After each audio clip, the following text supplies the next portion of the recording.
Welcome to the Sci-Fi Center, the place to be, where comic books and wrestling collide magically. Movies, TV shows, and pop culture we share. Get ready to rock, we're here to take you there. From superheroes to aliens in outer space, we've got the latest news and reviews in our embrace. Turn on your screen, let the neon lights glow. We'll take you back to the 80s. Let's rock and roll. Sci-Fi Center, where the legends come alive. Get ready to geek out, let your imagination fly. We're diving into the past with a touch of modern flair. Sci-Fi Center, the ultimate pop culture lair.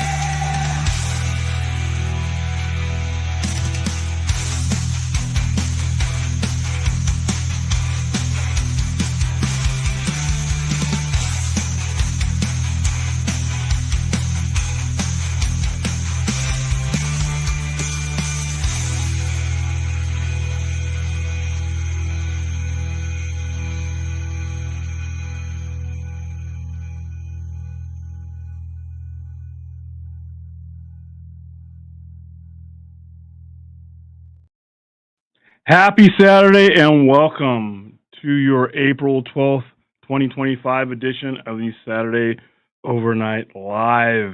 This is pretty much the anchor show, the only one where we really have stable topics on a regular basis. Thank you for joining me. I am your host coming to you live from Las Vegas, Nevada, at the very top of the commercial center, right in the center of the city. Thanks for joining me. I may or may not have a host coming along. Don't know what his karate thing schedule was today, so if life happens. Some of the topics we're going to be discussing today is for those of you who are not reading Absolute Batman, the only reason I can understand that is if you're just not into Batman. But if you are remotely into Batman at all, if you love Batman, if you are looking for Batman to get back to some of the basics, Absolute Batman is it. I keep wanting to call these comic books episodes. Issue 7 introduces a brand new gross out edition of Mr. Freeze, and there are some twists. I love the only cover I have. I have two different covers. One of them doesn't have anything to do with the story, but the other ones I sold out of my variants. Absolute line is it's carrying comics right now, in my opinion. And we will go over. We just did a topic a couple of weeks ago that Frank Miller should do a run on Daredevil. Not Daredevil, he did a run on Daredevil. That Frank Miller should do a run on Spiderman as we were headed into yet another relaunch of Spider-Man Legacy issue 965. But this is issue 1 of the newest relaunch that they've done. I read it. I actually have more positive about it than good. The artwork in here is great, so we're going to discuss that. We're going to discuss Nine Inch Nails. I know a while back we have brought up Nine Inch Nails before. The Tron soundtrack brought it front to mind again, but we'll probably bring up, as long as I'm doing this show at least once a year, we'll bring up Trent Reznor's influence on music. And it'll open up the conversation to industrial music as well, because even though that's the one that most general public will understand if they were even to know what the genre was, there are others out there. If you guys want to bring those up, we're going to just talk about those. My favorite Nine Inch Nails album is Pretty Hate Machine, so we'll talk about that. But any Nine Inch Nails members you guys want to bring up, or any sounds you guys want to bring up, cool. Also, if you have a musical group in your head that you think has been influential to pop culture, whether it be science fiction, fantasy, horror, or just in general, and you want to throw it at me, I am more than open to talking about your musical influences. It doesn't always have to be mine. Music is one thing that can be handed from one person to the next, and you never know what kind of effect it's going to have. We are going to go into a sort of in-depth discussion. We'll probably do a watch party somewhere down the line closer to its actual date of release. 100 years of Phantom of the Opera. It's been 100 years, 1925. The great Lon Chaney did one of the all-time classic horror performances, face contortion, makeup, everything. This is the one, in my opinion, that he's legendary for. His son would carry on the name, but Lon Chaney was, like I said, if there's a Mount Rushmore of horror stars in the last century, probably him and his son are probably going to be on there. But it's been 100 years of Phantom of the Opera. This was knee deep in the silent era. One of the few films of that era that got wide play that wasn't German expression of that at that era too. So 100 years ago, it was released. So we're going to talk about that, and we can actually play some stuff from Phantom of the Opera because it's in public domain, so we won't get bratted, i.e., taken down. After that, I am going to do open panel. Like I said in the description, the leash is going to be short, guys. All right? Don't come in here with any silliness. Come in with a topic, something we can talk about. No screaming, no shouting, no trying to change people's mind. We're just going to have a nice, casual, geek conversation to wrap up the show. And now I will address our adoring public. And the duck, I'm pretty sure 9 Inch Nails is going to get him going. He's either home watching his tights or he for a guy who's not even 40, he takes a lot of naps, and when he crashes, which is fine. You know, I'm perfectly capable of carrying the show. It's just more fun having him here, obviously. How you doing, Music Man? Yeah, so Downward Spiral is one of the best albums, period, of the 90s or any other era. It's my second favorite. Pretty Hate Machine is my favorite. It has song after song after song on there. There are some great things on Downward Spiral. Don't get me wrong. It's up there. Trust me, I got to see them in concert playing that. But Pretty Hate Machine is always going to be the one that broke through for me when it comes to 9 Inch Nails. But like I said, Downward Spiral is definitely, I mean, one of the great albums that was released in my lifetime. So I'm with you there, Clint. Shoot it at me. How you doing, Talati? How you doing? Yeah, 100 years. All we watched is this Halloween. Yeah, this is when it comes to the silent era, we didn't have practical effects, or we had practical effects, but nothing. Not we, because I wasn't there. No old jokes. But the genre just didn't have a lot. You had to do a lot with your face. You had to do a lot with sets. When it was the silent era, sets were important. One of the films that is really influential when it comes to with sets is the Cabinet of Dr. Caligari. That one, the sets are so abstract, it literally speaks for the movie, even though there's no sound, just music. How you doing, Hank? What's going on? Why is this show so early? I try to spare you guys the suffering of 11 and 1 and 2 and 3 o'clock in the morning, especially for our East Coasters and our people around the world. Whenever I get the opportunity to do the show at it, the Saturday overnight live show is supposed to actually start at 8. That was the established time slot. But like I said, there are things that happen to where I'm not always available or I'm doing something with the store. So lately with these last couple of shows, I've tried to get the show, get it hour and a half, 2 hours, and then get back to doing things at the store, then go home. So that's why it's early. But this is the 8 and 8:30 was the established time when we originally started doing the show. Hello, Droga. Elvis Presley. You could make an argument for it. There's an argument for anybody of that era. Elvis Presley is controversial because a lot of black artists that couldn't break through. A lot of his music came from people who couldn't perform, and even though he didn't do it directly, his production company took a lot of music, and reshaped it and made it hits, and a lot of those guys didn't get credit. I know that was a big issue, but Elvis himself was definitely an individual. You know what? We can bring him up because he influenced not just the type of rock that he was doing, rockabilly, a lot of that stuff that he's into, in general rock and roll. So yeah, we can discuss all facets of that, Elvis. Yeah, I've been trying to do some. I have decided that we are not going to do watch parties for The Last of Us. Not that I don't like the show, but I don't like replacing our Sunday night live stream with anything but open talk. So I've just and there's really only room during on Sunday for me to do one stream, and I don't want to replace that stream. I love the way that stream bookends the week for me, and it opens up things. So even though I like and I we can discuss The Last of Us, we will open up the show probably discussing Last of Us, but I will not be doing a watch along with that. Just want to let everybody know. Yeah, our watch alongs and our streams. I love, especially when it's a movie that I know backwards and forth. I mean, and there's some that Brad knows. We don't always have to do. We don't always have to do IMDb or Amazon or anything. We don't have to read a lot of the stuff when it's a movie I love that I'm really into. I can tell you guys stuff in real time, things I learned while I was studying these movies. So yeah. Hold on, I'm gonna turn on the air conditioner because that bad boy just clicked off. Hold on for a second.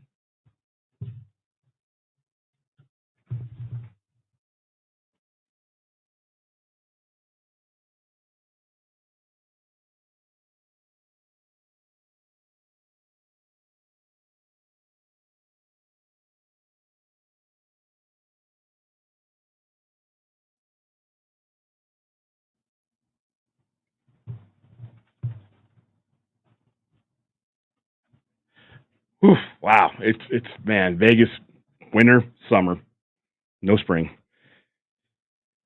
Yeah, it's my favorite. Now there is a musical. Andrew Lloyd Webber did one, in my opinion, the greatest musical ever made. 1986, Phantom of the Opera, at the Amundsen Theater. Sarah Brightman. Um, why can't I remember his name? Michael. It's the best one. Legit, I have memorized every song and every word from that version of Phantom of the Opera, from the beginning verse all the way till the end. If I had a voice, if I were going to humiliate myself and ever sing for you guys, and you asked me to do that, or and it was a bet or a money from verse one of the 1986 performance of Phantom of the Opera, which you can get on DVD, Blu-ray, all that kind of stuff. You can get it. I know every single word. I know every single song. I know the timing and everything. I listened to it so many times as a kid. It is permanently burned into my head in the best way possible. So that's the only other version of Phantom of the Opera. They did one in 2004 with Emmy Rossum, which basically is the movie version of that one. They take the songs, everything is from so the music that you hear from the 2004 movie that they did with Emmy Rossum is the same as the Andrew Lloyd Webber. It's just it's in a movie and it's not live. So hold on, who played 1986 cast? Okay,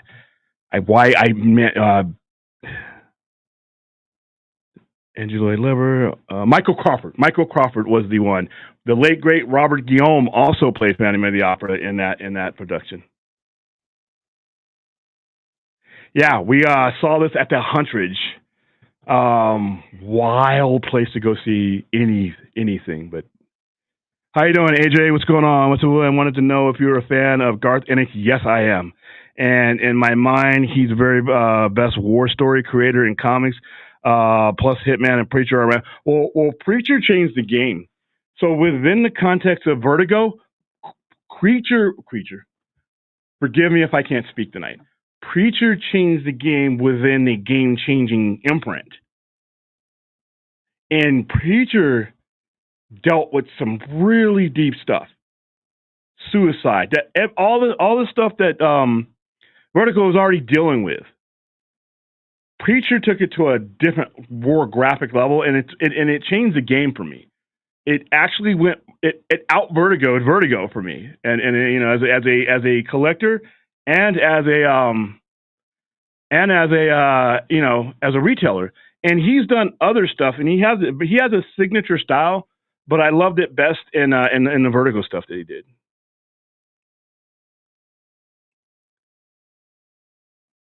Elvis was a comic book collector. He collected Sergeant Rock. You can see there's a lot of pictures with him holding up comics, and when he was deployed, he posted some of them. Yeah, I have not had a chance to watch a new episode of Doctor Who. I will watch it. I was going to discuss it, but my day got too busy, and I don't want to discuss Doctor Who without watching Doctor Who. Like I said, Last of Us will be tomorrow for me. I'll watch it, but I will review it. We'll talk about it in the Sunday night live stream, but we're not going to do a watch party of it. Yeah, man, it's too hot, man. And like I said, it's not like I haven't been through the heat, but when it gets closer and closer, when you basically eliminate spring, because it's like that goat that's charging for you and it's about to ram you right into the balls, but you have a certain distance. Like he's 1,000 feet away, and he's coming, he's getting get you right in the groin with the horn, right? This year, it's like he didn't even get a running head start. He's just there and he rammed me. So yeah, it's just too yeah. Hey Google, what's the weather today? In Las Vegas, the forecast is for a high of 83 and a low of 70 and mostly cloudy. Currently, it's 84 and mostly cloudy. Okay, that's a lie because it was hotter than anybody's 84 degrees today. So there you go. And I'm at the top floor with a concrete parking lot beaming at me. So it was a lot of fun today. Yeah, already hot. The musical is good. Also, the musical with Dr. Jekyll and Mr. Hyde and David Hasselhoff. I've seen. I've never even heard of that. Wow. By the way, David Hasselhoff can sing. That guy, especially in Europe, that guy can sell out stadiums and arenas. To me, he's always going to be Michael Knight in the Baywatch dude, in a really sad Nick Fury. But you go over to Germany, David Hasselhoff can sell that, but they love him over there, so he's got range. That was Gerard Butler. Okay, man, Gerard Butler pre 300. Yeah, Preacher was an underrated TV show. Yeah, definitely.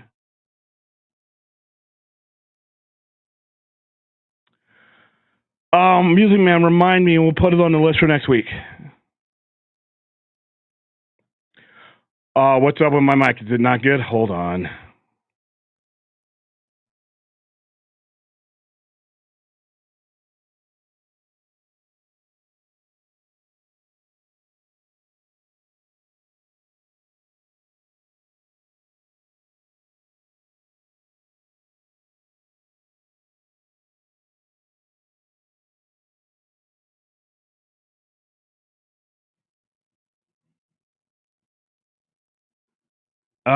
Hold on, because I had it perfect on the vodka stream last night.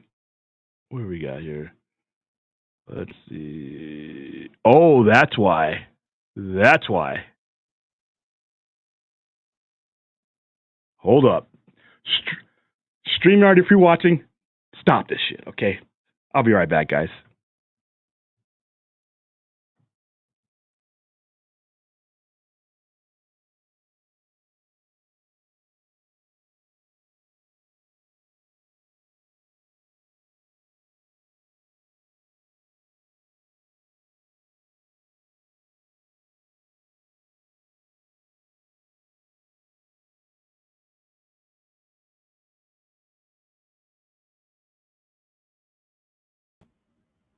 All right, testing.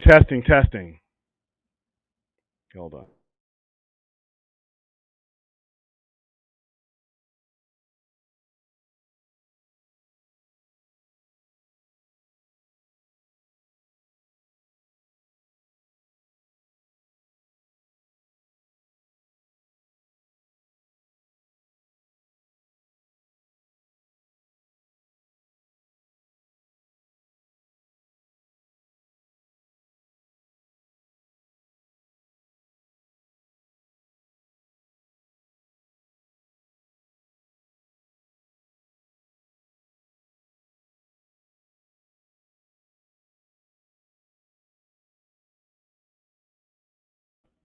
All right, I don't know what StreamYard has done with the mic, but no, I don't have my webcam mic on. Don't have my webcam mic on. Let me see if this worked.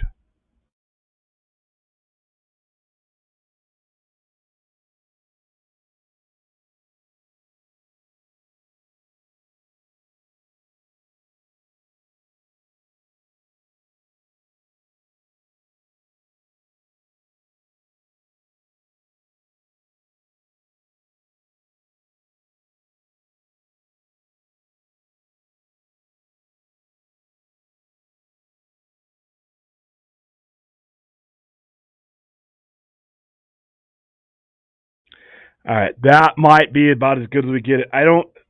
Every StreamYard program works differently. This is the same settings and the same mic I was using last night. Yeah, that's going to be as good. For some reason, something's wrong with my StreamYard. It's not the mic. I switched out the mic. I switched back to the Amazon Basic, and I switched out two different mics, and it was the same thing. Let me see if let's see.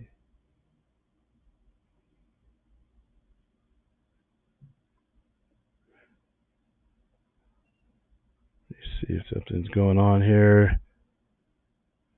All right, I'm gonna try this.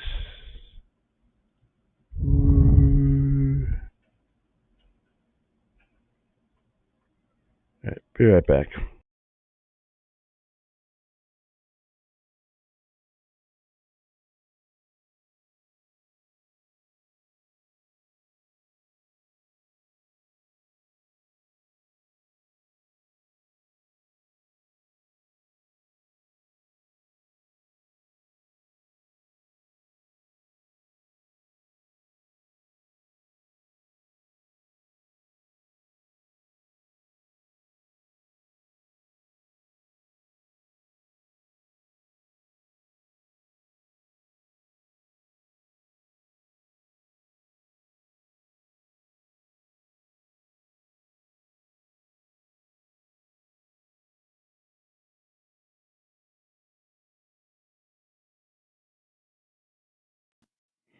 No, I'm not using. No, I don't have. I have my sound turned off on that. So, I had, like I said, I kept my settings from the previous stream I was on, and I sounded beautiful.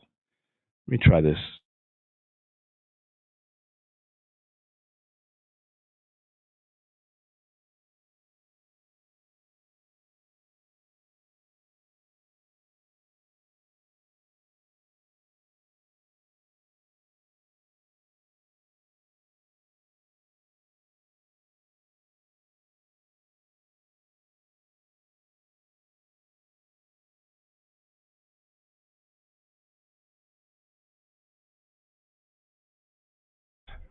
All right, that's what we're gonna go with. I'm gonna go ahead and mute myself on the thing, and that's what we're gonna do. So, Finally made it. hi. I couldn't find my phone for the longest time. I kept getting lost for here. Oh, here I am. I said I'd be here. Oh, hey, I know who you are. Yeah, on that little fact. No, your name. Your name. Did you comment on my Yeah, I always do. Vermin? Vermin? How do you say it? Varmint. There you go. That's you. Yeah, I know. Yeah. That's hilarious. I buy these buttons and I give them out to my kids at school, students, and they love them. Yeah, I made some new ones too. I got my new button maker. All right, so hopefully my sound is good, guys. Because like I said, I had it dialed in, and I don't know what.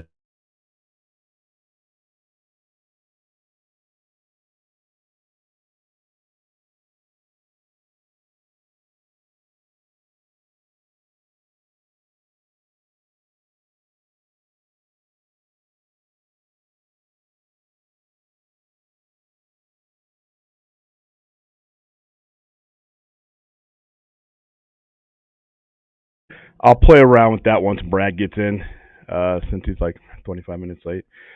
Okie dokie.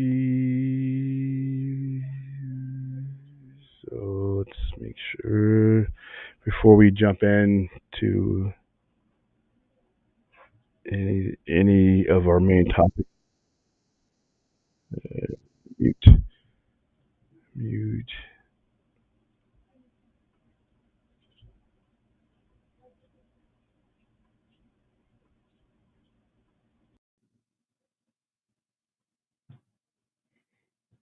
Mm.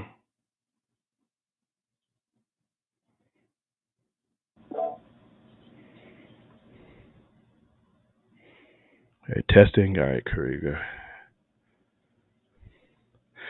All right, cool. So the first thing I'm going to jump into is we're going to talk some absolute Batman. Um, this is the A cover. I sold out of all the variants. There's it is right here. And the most notable thing about yeah, see, I think it's I don't think it's me this time. I think it's StreamYard, because when I was on Film Junkie last night, I made some adjustments and we were fine. I mean, I listened to that stream all the way through and I loved it. I used my StreamYard thing, my link, and going through here, and I'm having some issues here. So like I said, when Brad gets here, we'll work on the I'll work on it and tinker around with it while I got him here. But I don't want it to hold up the show. All right, so let's go to another top 10 banger of a issue when it comes to Absolute Batman.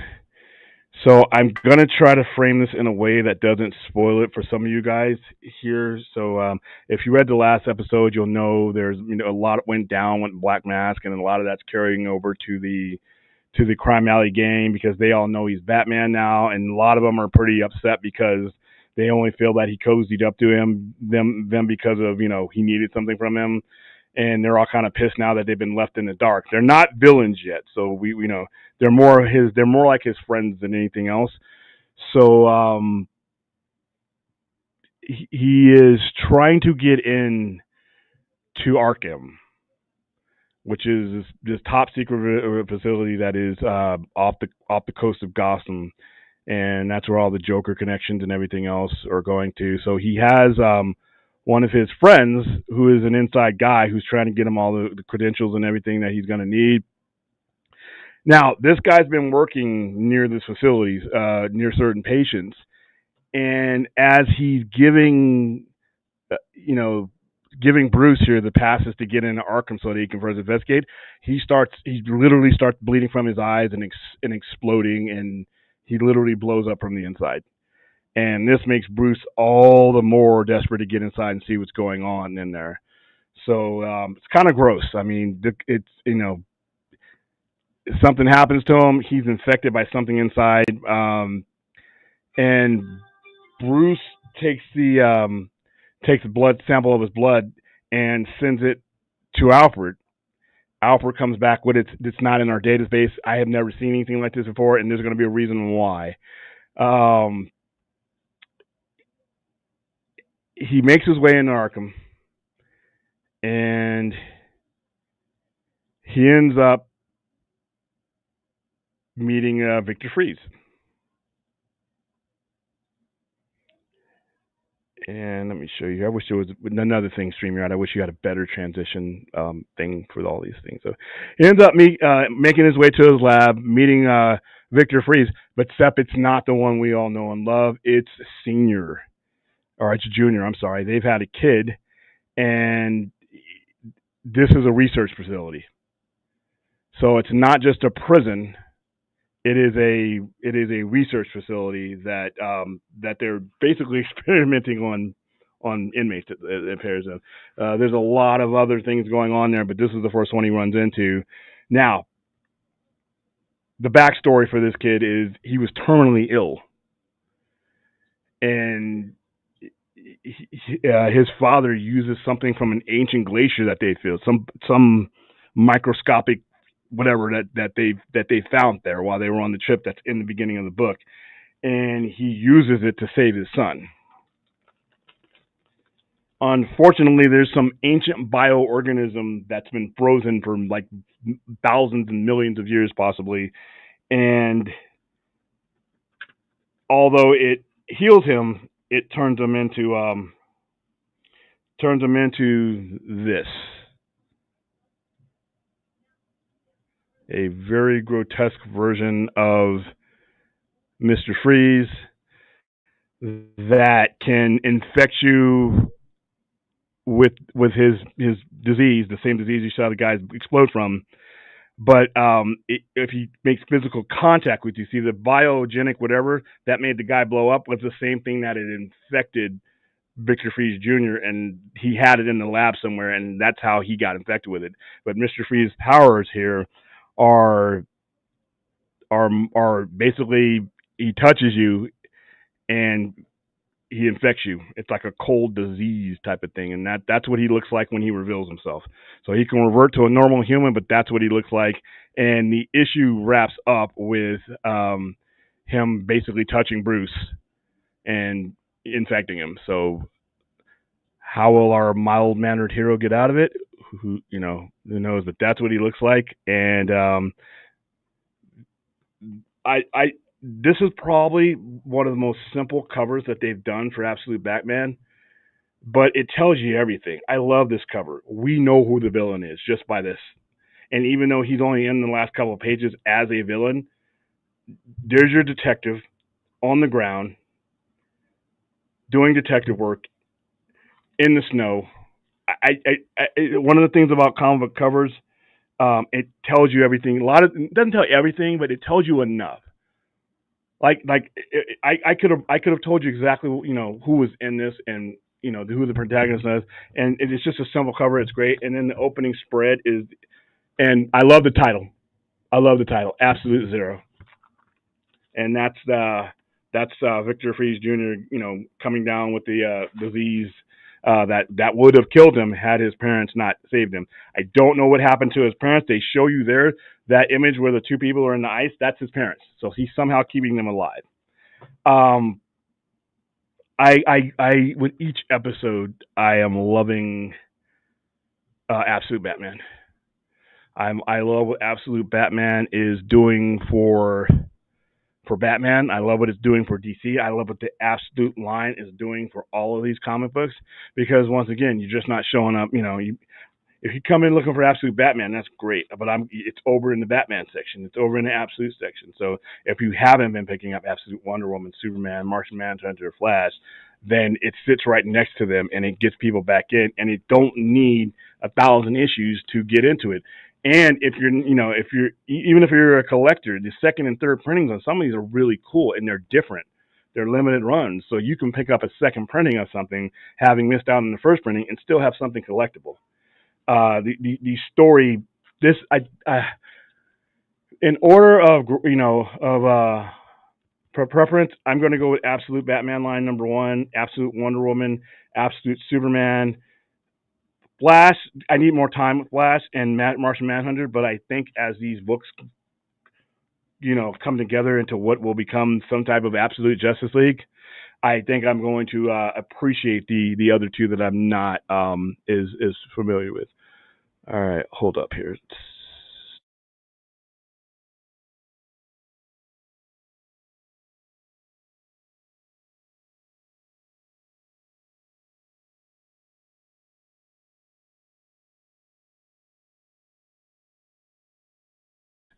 Yeah, that sound's still not where I want it, but you guys can hear me. It just sounds like I'm behind the Muppet wall. Let's see. No echo for sure. Hold on, I'm a customer.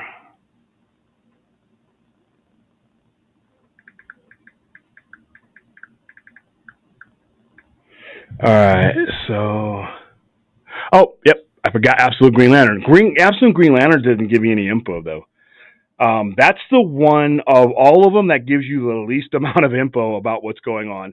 It introduces the main players, but that's it.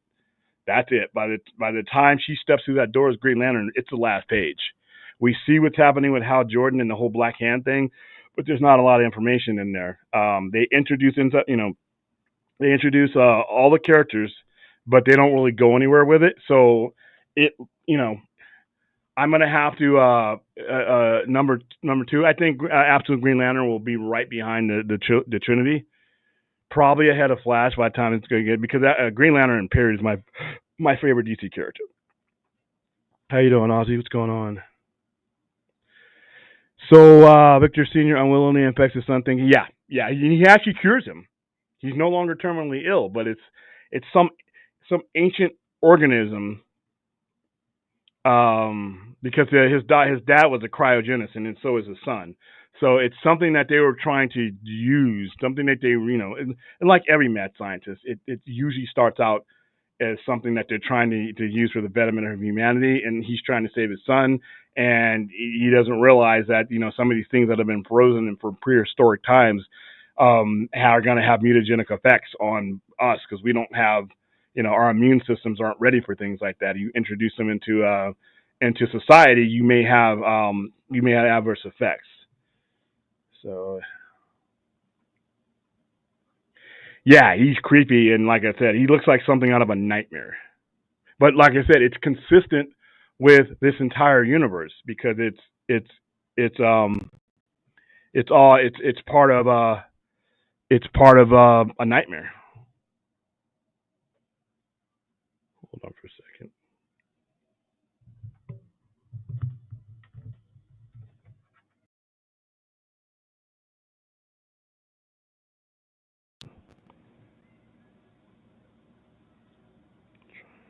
Cancellation, microphone.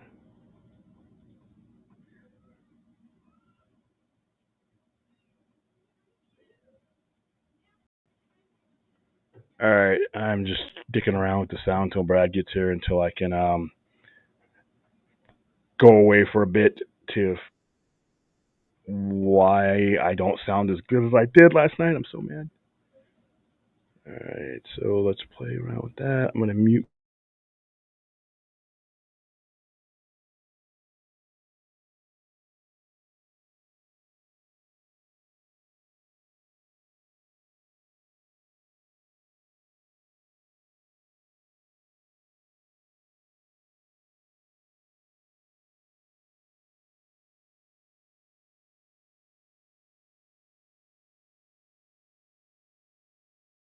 All right, so that is Absolute Batman number 7. Number 8 is going to be all Mr. Freeze, and I think somewhere in this Arkham, he's going to run into the Joker. Not the Joker. I'm sorry, Bane. I am not a big fan of Bane. If you watch the show for any length of time, you know I can't stand the storyline that gave us the character. Which is one of the many reasons I hate the Dark Knight Rises. So, oh, now I'm really echoing. Hold on. But you know what? I trust Scott Snyder to do something better with him than has been done with him.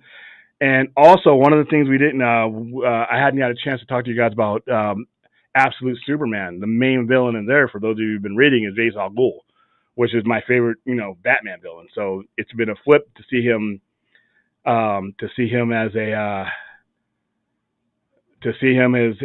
as a main Superman villain.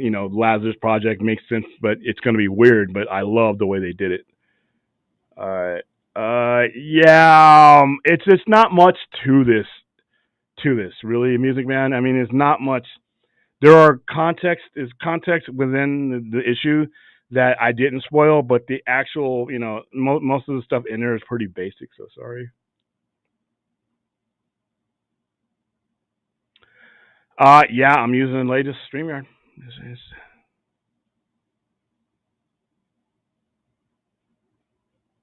I'm almost certain that they're going to do an Absolute Justice League. I'm almost certain that they're going to. I mean, there's this whole thing is leading towards that, and usually when a lot of people have done it, the coming of Darkseid has been the thing. To me, this is going to be the return of Darkseid because this energy is his universe, or his universe is energy. Muppet Wall, where I sound like a Muppet, which is kind of like probably what I'm sounding now. Let me listen.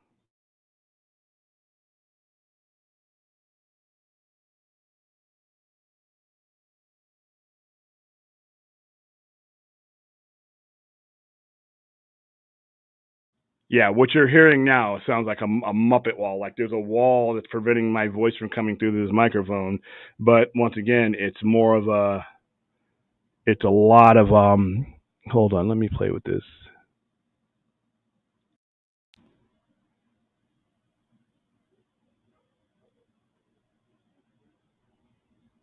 And I even did a sound test the other day.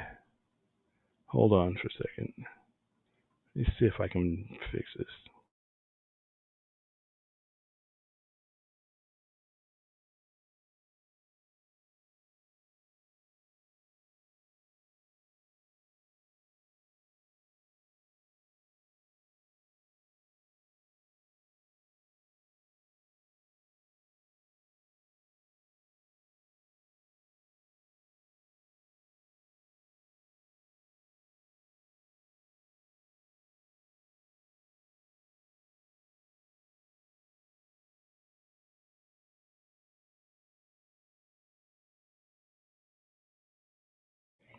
Like I said, I'm gonna have to wait. Where is Brad? Like 42 minutes in, man. Anyway.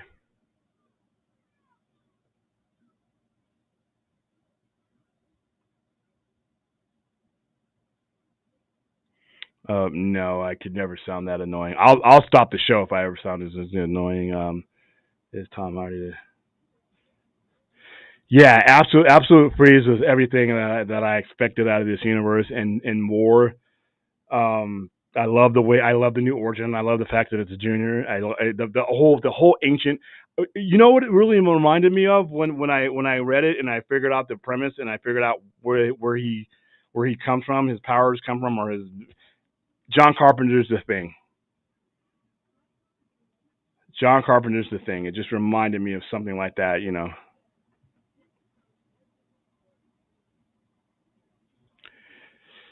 We watched the trailer for Megan. Us stands. There are Megan stands.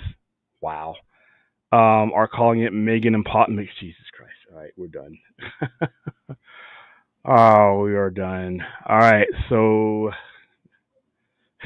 Megan Impossible. Neither one of those movies are. I don't think it's gonna click like Barbenheimer. But hey, William, do you think this universe will be able to pull off an overpowered character like Inspector? Maybe. I don't see why not. All right.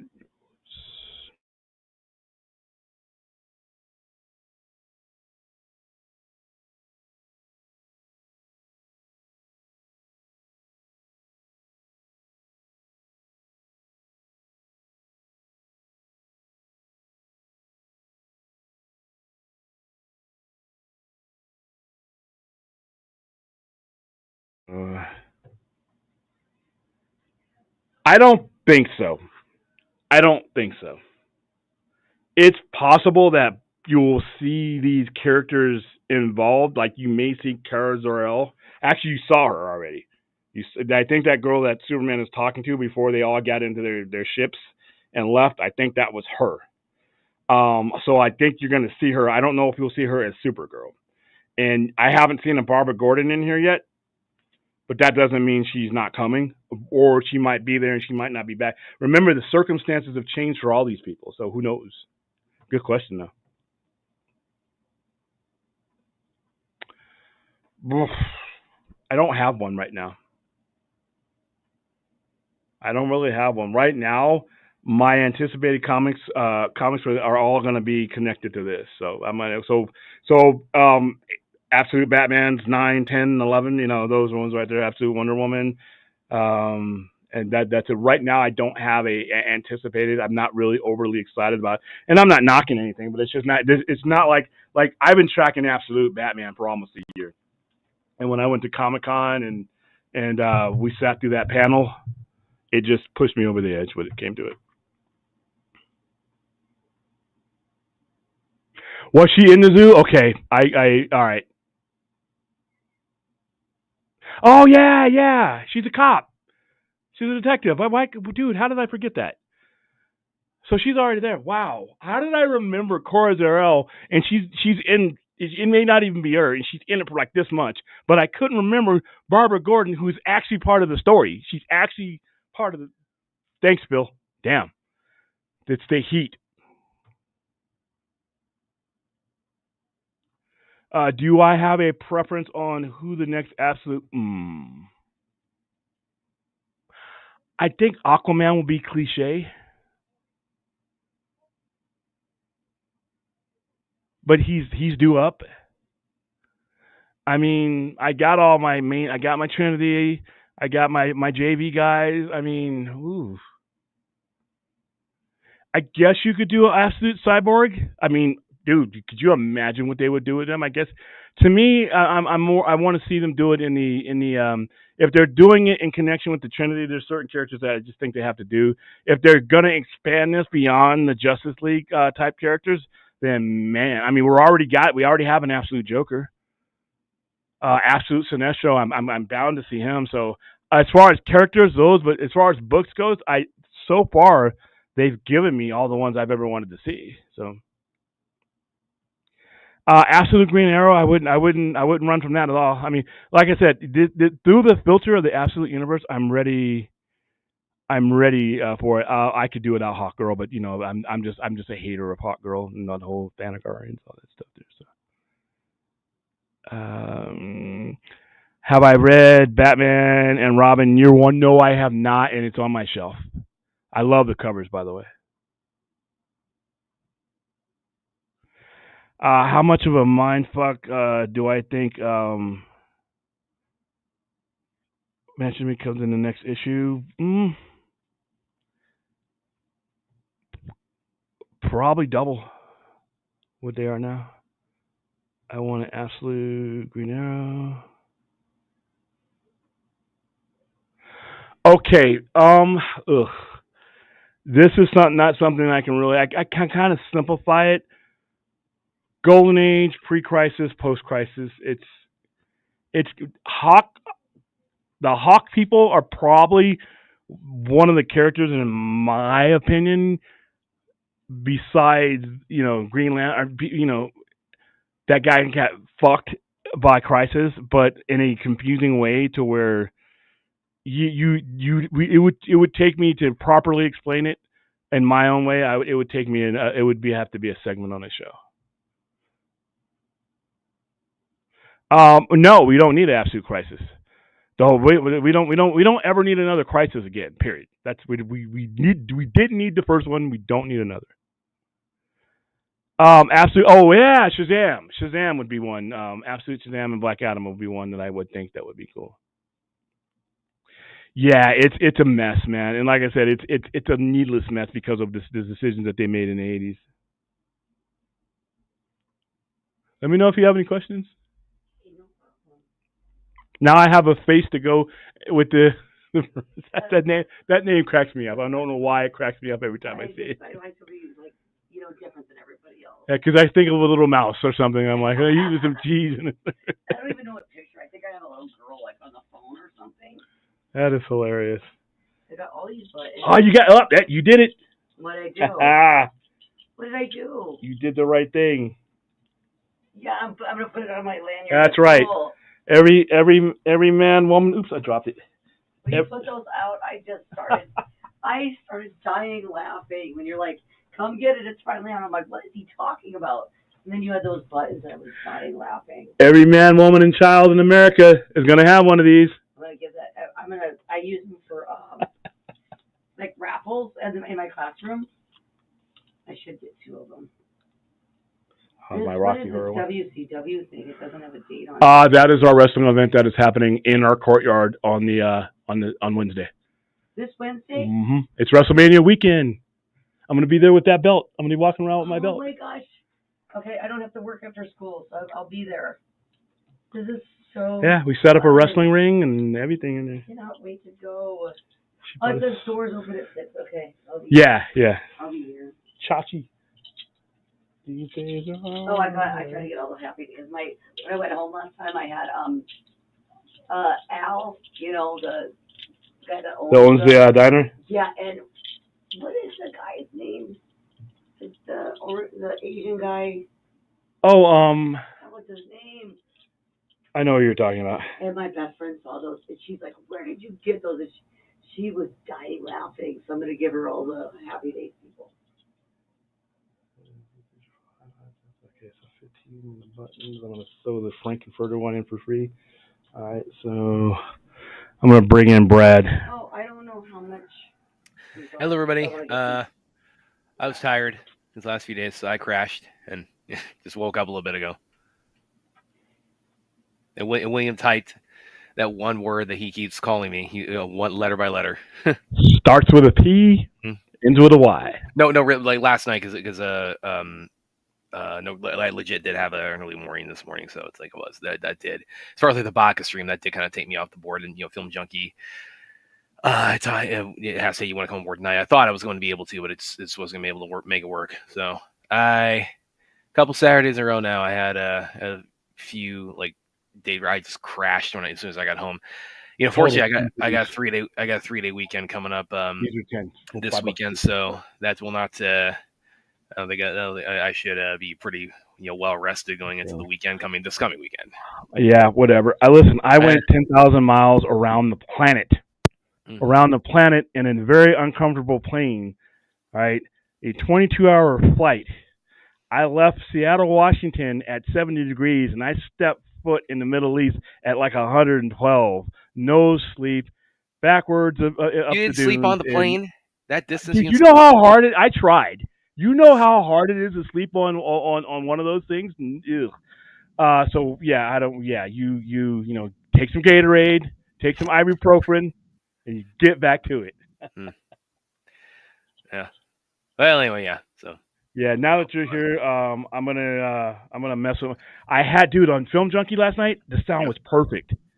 Yeah. Sound was perfect, and then when I try to get in here, something's wrong. And I think, like I told Film Junkie, it's each of our StreamYards it affects the sounds because there are times that I'm on the stream with him, and I'll switch right over to us, no changes, and I sound like the Muppet Wall is what I call it. Yeah, again, you sound. I mean, I can make it. You sound fine. I can make everything you're saying, but you sound a little bit muffled. Like you got like you threw like a towel over the. Again, it's not like I can't understand what you're saying, but I'm discernible, but I'm just not happy. Taladia, your favorite karate master, Brad. Thank you, Taladia. Brad Snyder in the house. Yes. Absolute fourth world should be interesting, especially since the universe operates. Yeah. I'm really digging how watching how the absolute DC unfolds. Yeah, I very much. I think Aquaman's one, like the unannounced ones that's coming up, where it's like they've announced, or there's a couple that are slated to be on the way, but they haven't been like name dropped yet. I think Aquaman's gonna be one of them. And by the way, because I did tune into the Wild Surf a little bit last night. I did. That was pretty. I got a good laugh at that too. You talked about like the mock election you guys had in high school, where you had like you were the candidate for like the blueberry yum next Saturday at 3 p.m. That's pretty funny, man. We'll be here Wednesday night to see that. Cool. I gotta get her one of these. So you'll be open Wednesday too, right? Mm-hmm. I gotta see what I get paid. I'll have a booth down there. Oh, you have a booth? Mm-hmm. I'm gonna have a nice little setup.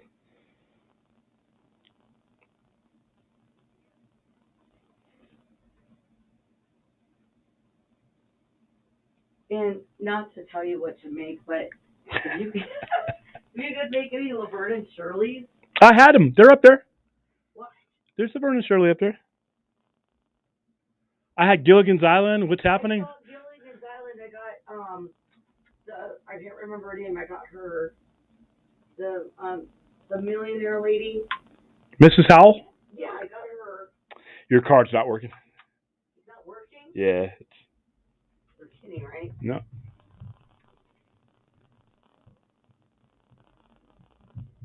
You want to try again? No, I'm gonna look at my bank. Okay. Cause I know you're good for it. All right. the grocery store, they can overcharge me. Uh-oh. All right. So, bread. Will I do ram? What?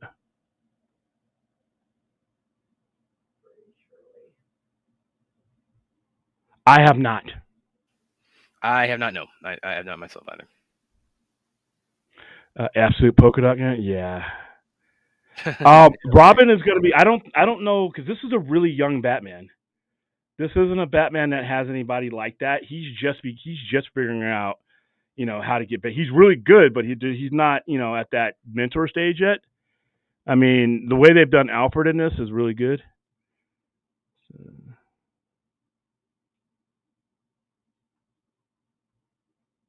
Let's see, my favorite karate man. Oh, Jesus. All right, so I'm gonna go back and forth here because I'm gonna play with the sound now that you're here. I don't want to have like dead silence, and I'm gonna see if I can get it back to where it was last night. I'll be right back.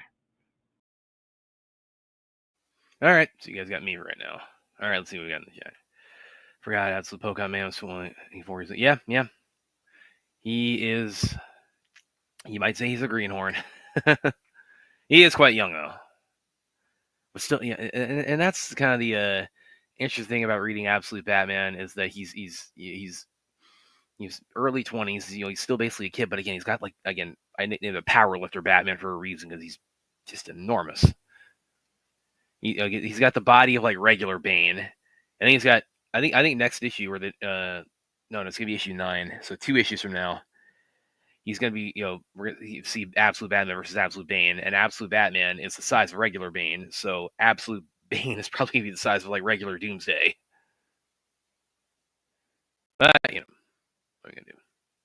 Brad, I disagree with you a little bit, but I don't think the next Absolute is going to be Aquaman. I think it's going to be Jonah Hex or Green Arrow. Okay, well, can you elaborate on that? Green Arrow. Well, there's 2 so far, and there's gonna be more, but like there's 2 so far where it's like they've slated them, but they haven't announced like which character it's going to be. Either like to be determined or to be announced. DC absolute DC spots, and that's where I said I think one of them's gonna, and I think the other one a good chance to be Green Arrow. But why do you think it's gonna be Jonah Hex? I'm kind of curious about that, man, because he's not like an A-list DC character, so. Okay, let me know, man. See, I could definitely see, there being, them maybe not being the next character, but I could definitely see them doing an absolute swap thing. You can definitely see that. What else you guys got?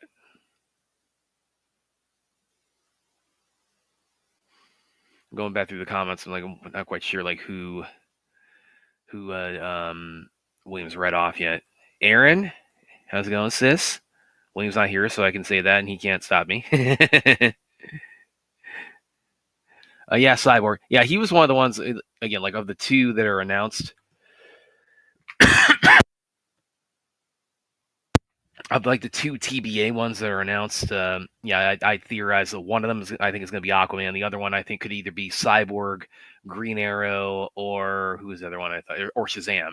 Those are the 3 I thought could be like the one of the 2 that are coming up. But again, we're going to get way more than that. They are just full tilt going into Absolute DC.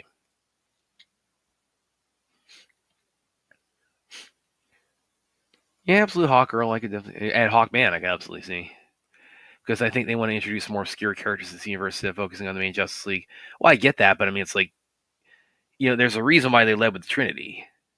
They led with the Trinity because it's like, you use your heavy hitters to kind of lay the foundation. So I would think they kind of would want to get like all the mainline Justice League characters before they start going to the more obscure ones. That's just me, though. Absolute Mr. Freeze was like Christian Bale for The Machinist. Yeah, and he sounds like Arnold Schwarzenegger. That'd be so cool. Imagine if they did like an animated Absolute Batman movie, and they had like Arnold Schwarzenegger come back to voice Mr. Freeze. You wanna say to me to the cooler? What killed the dinosaurs? The Ice Age. Yeah. Brad, in this issue of Absolute Batman, the way they described Victor Jr., I think he's basically a bioengineer plague because the organism is Minecraft was I enjoyed it. I'm not like a big Minecraft guy, but I did enjoy it. And like I said, Jason Momoa is like he's really having fun with these with roles that just kind of let him just go all wacky shack. And this is definitely one of them. Again, I think it was Sunday when I talked about it after I'd seen it. There's a reason why I liken him. For those of you who haven't seen Minecraft, there's a reason why I liken his character to a rock star in it. Because the character is like an aspiring rock star. And that kind of was the long and short of it. All right. What else you guys got? You want to fall asleep during an airplane ride? I mean, I kind of gone both ways, so I've because I see how you would want to be awake, have some fun, like with the scenery and whatnot, or the airplane experience. But if you're tired, I mean, you're not. It's like taking like a road trip and you're not the one driving. If you're tired, just kick back. All right.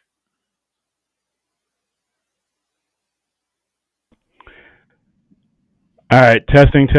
Let me see if this works. And that's a horrible accent, by the way. You're Austrian, whatever that is. It's just really bad. Get to the chopper. You are terminated from the Cypher Center. Brad, if you had a choice between these two actors playing Batman, Bruce, who would you choose, Alan Richardson or Scott Adkins? Well, Scott's my boy, so it's like, yeah, any possibility. I actually wrote a feature a while back on Fortress of Solitude where I said, I actually kind of said Scott would be a good choice for Deathstroke for James Gunn's plans. So, yeah, I want to support Scott in anything he's doing.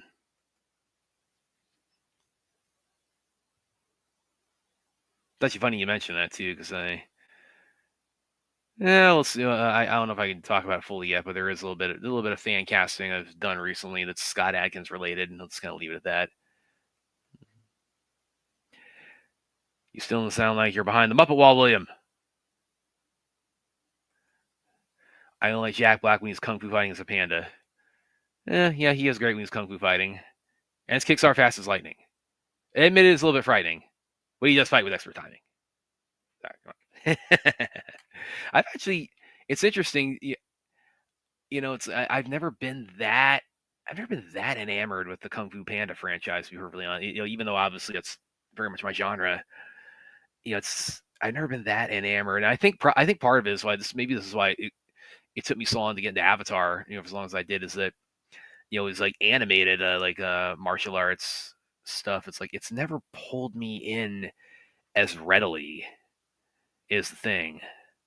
Not to say that, I don't at all, because again, I very much got into Avatar, very much got into Legend of Korra. But honestly, it just didn't grab me as much. It's also maybe like the whole idea of like anthropomorphic animals, kind of doing it. I think it's because with me, because if you're at all in martial arts fandom, there's kind of the and Aaron, I'm sure you can speak to this too. There's kind of the like the age-old thing about like which do you prefer? Do you prefer wire fu or realism? Like all the Crouching Tiger and Matrix style wire work, or do you prefer grounded? I don't mind wire fu, but especially like because if it's handled right, like it can be very, very impactful and very and add a lot of grace and a lot of kind of a fantastical element to it, and obviously it's very popular in in China and Hong Kong. But then there's also the kind of the grounded side of it, like some of my favorites that have done wire fu are things like True Legend or Into the Badlands, and recently Twilight of the Warriors. If I have my choice, I do like if you give me the choice. My choice, I'm saying like I prefer like ditch the wires and keep it on the ground. Realism as far as fight choreography. But it's like again, hell are we talking about? What started with Kung Fu Panda? He said Droga says he only likes Jack Black when he's Kung Fu Panda. That's what I don't like Jack Black at all. So why not, man? But Jack Black, he hasn't been in movies that I give a shit about for the most part. Well, he is great as Kung Fu Panda. He is great when he's Kung Fu fighting. His kicks are fast as lightning. It is a little bit frightening, but he does fight with expert timing. Whatever. Something's wrong with StreamYard. This is the only mic that it operates with. You sound a little. You weren't. You didn't. It wasn't to the point where I couldn't understand what you were saying, but it sounded a little bit like you'd like put a towel over the mic. Well, there's a problem with StreamYard. It has an auto adjust type function, I guess. Because, like I said, same settings. I literally kept those settings the same, and when we go into our StreamYard, there's an issue. But when I was on his last night and I made those adjustments, it's fine. I don't think every StreamYard is the same as far as like it's a central program that we all use, but everybody's settings throws off everybody else's drivers or something. I don't know. That's weird. That is bizarre. But it's annoying because I do not like wearing these in the store because I am open till midnight and I can't hear and see all the things that I need to see when it comes in there. So all right, so let's go on to something I didn't think I was gonna. I don't know if I was overly excited about it because, like I said, last week when I spoke about Spider-Man, I was kind of desperate. They had just done this 8th Deaths of Spider-Man stuff, and I'm like, oh no. And they were setting to a number 1, which is like, oh, here we go again. But whenever they do this, they always keep the legacy number. So right now, even though this is technically a number 1 issue, its legacy issue is 965. So they're not, it's not like on Crisis where everything got, certain titles got restarted, or 0 Hour, everything went started to number 1. So they're keeping the legacy things, and it's not a reboot in that sense because they're picking up from the storyline that just happened before. This is actually the sketch cover. It actually sold pretty well. I couldn't, sold better than Amazing Spider-Man has been selling. But here's the cover. That's what the cover looks like. You can't see the full wraparound because it has a sketch variant portion on it, but I'm going to show you guys. Here's one of the variant covers. This is the one I'm going to order for myself because and it's the one I used on the thumbnail. I really like that cover. That reminds me, it's not Ditko, but the guy who did it in the style of Ditko. That thick rim that thick rim around the eyes is a Ditko thing, and that webbing like that was one of the things that inspired Todd McFarlane. And then I love that just simple background, white background. Even the things that are part of it, like the bricks and the water towers, are all off color, so that the only thing that's in color is the only thing that you really care about when it comes to that. That cover is the character, the main part of the story. So I do like that. That's one of the variant ones. There is here's the actual full-on cover of the A cover, which is it's a complete wraparound. Going back to the 90s again with that madness. Let's see.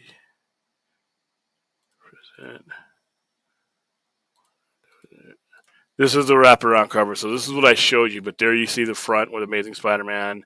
And it's all of his Rogues Gallery. There's a reason why all of his Rogues Gallery are there. It actually plays a part in the story. Only certain ones do play a part, but it actually wasn't bad at all, to be honest with you. It's something that I wish they'd have done. Peter Parker's broken up with Mary Jane. He's dating another girl.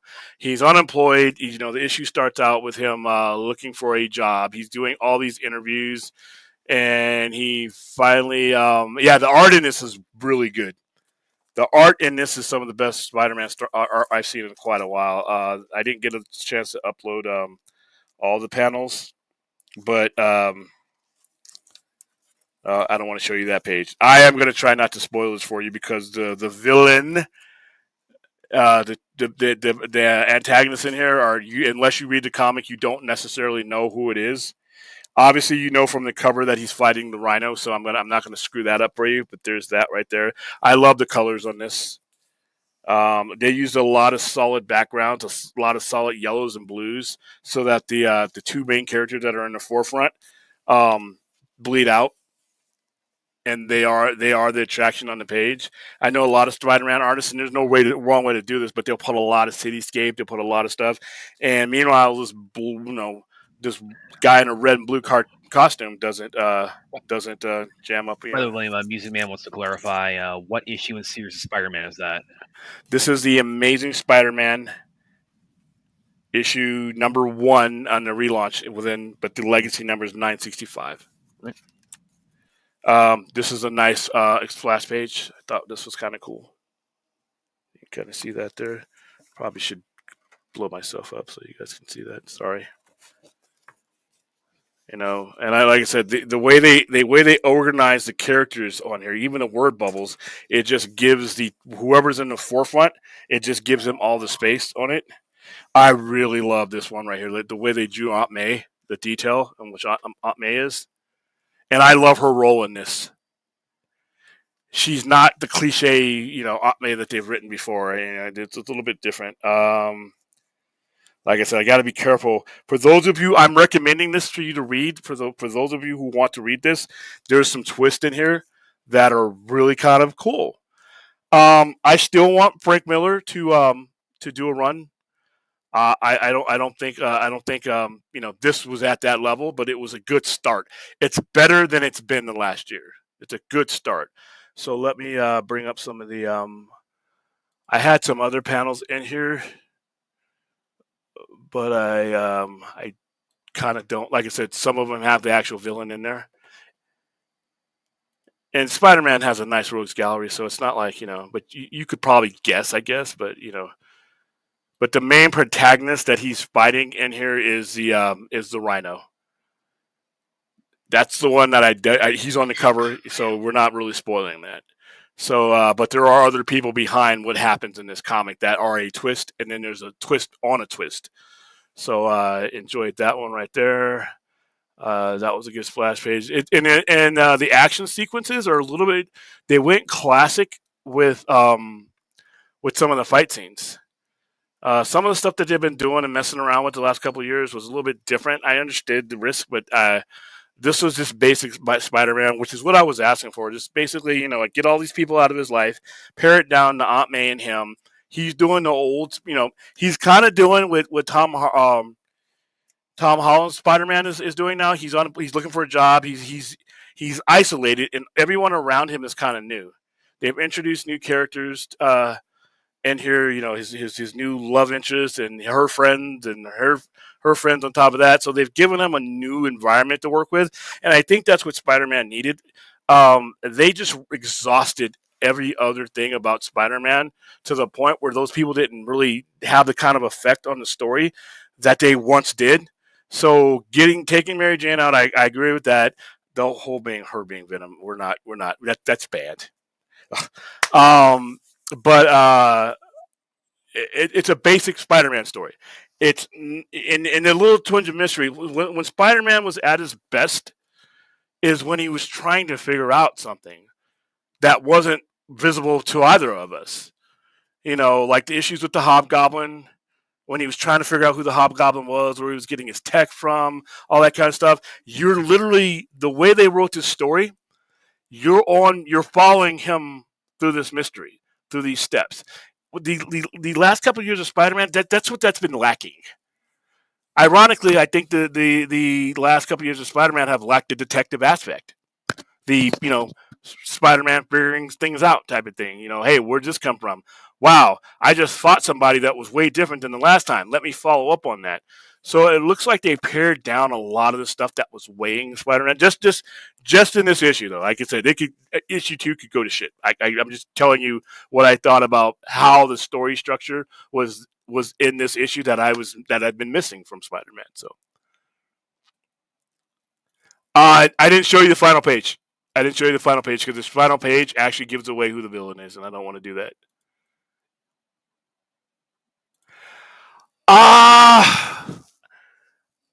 I don't think so. This actually sold pretty well, and its variant sold pretty well. And if they continue on, like I said, I say, Frank Miller, how much do you want? But they did some things in this issue that I would want Frank Miller to do. I'm not going to get everything I want out of this, but I need something better. I don't think it's a lost cause yet.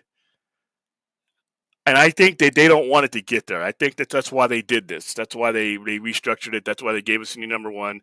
They wanted to give it a new feel. All putting a new number one on a book does is it lets you know, hey, this is a big change in what we're doing. It's not really a number one, but it's our first issue in this trajectory. So I used to be against that because I'm like, okay, come on. But they're not really doing anything. They're not really watering down the issue. I mean, it's still 965. It says Legacy 965 on there. So they're not restarting the legacy numbers. And whenever they go away from these, they can always go back to 1000 or whatever, that they were doing. So, but I thought the choice of villains, I approve of, by the way. I approve of the choice of villains that they chose in here. And how they wrote him, how they wrote them. So, Spider-Man number one. You know what? 2 weeks ago, I was worried. I still have some concerns. I need to see issues 2, 3, and 4 to see where they're going with it.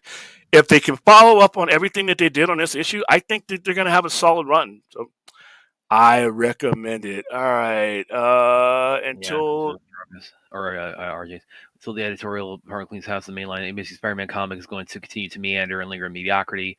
Our relaunch is going to fix the inherent problems. Ultimate Spider-Man by Hickman is the template. We want a grown-up Peter Parker dealing with adult problems married to MJ, but they don't want the character to actually grow up. I don't need MJ. Personally, I don't need MJ in the Ultimate, to be honest with you. I don't buy the book for her. Or Gwen Stacy, wherever part that they play in the story, I'm good with it. But I don't need. Cat. Black Cat, come on. Black Cat is like, But even then, I don't buy the book for her. now for Spidey love interest, my favorite is always been Black Cat. It's always been Felicia Hardy. I don't know if you read this issue, RJ, but everything that you were asking for there is in here. He's grown up. He's dealing with unemployment. Unemployment is the most adult problem you can have. He's dealing with adult. I don't need MJ. That part I don't need. In fact, I actually like when he's not so anchored by certain characters. You know, I don't need MJ. I don't need. He could have a static love interest. I don't care. To me, it's about him and the villain, and making his way through normal life. And this right here, I think checks off all those boxes. I'm just as critical as you as when it comes to last 5, 6, 7, actually 10 years of Spider-Man.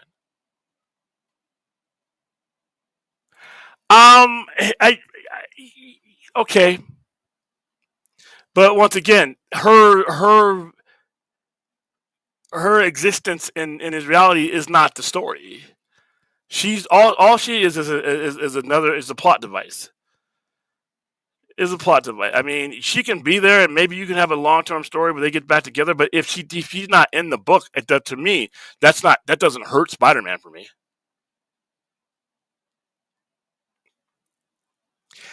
Yeah, that's fine. But once again, these are supporting characters, and you're talking about Lois Lane isn't Mary J.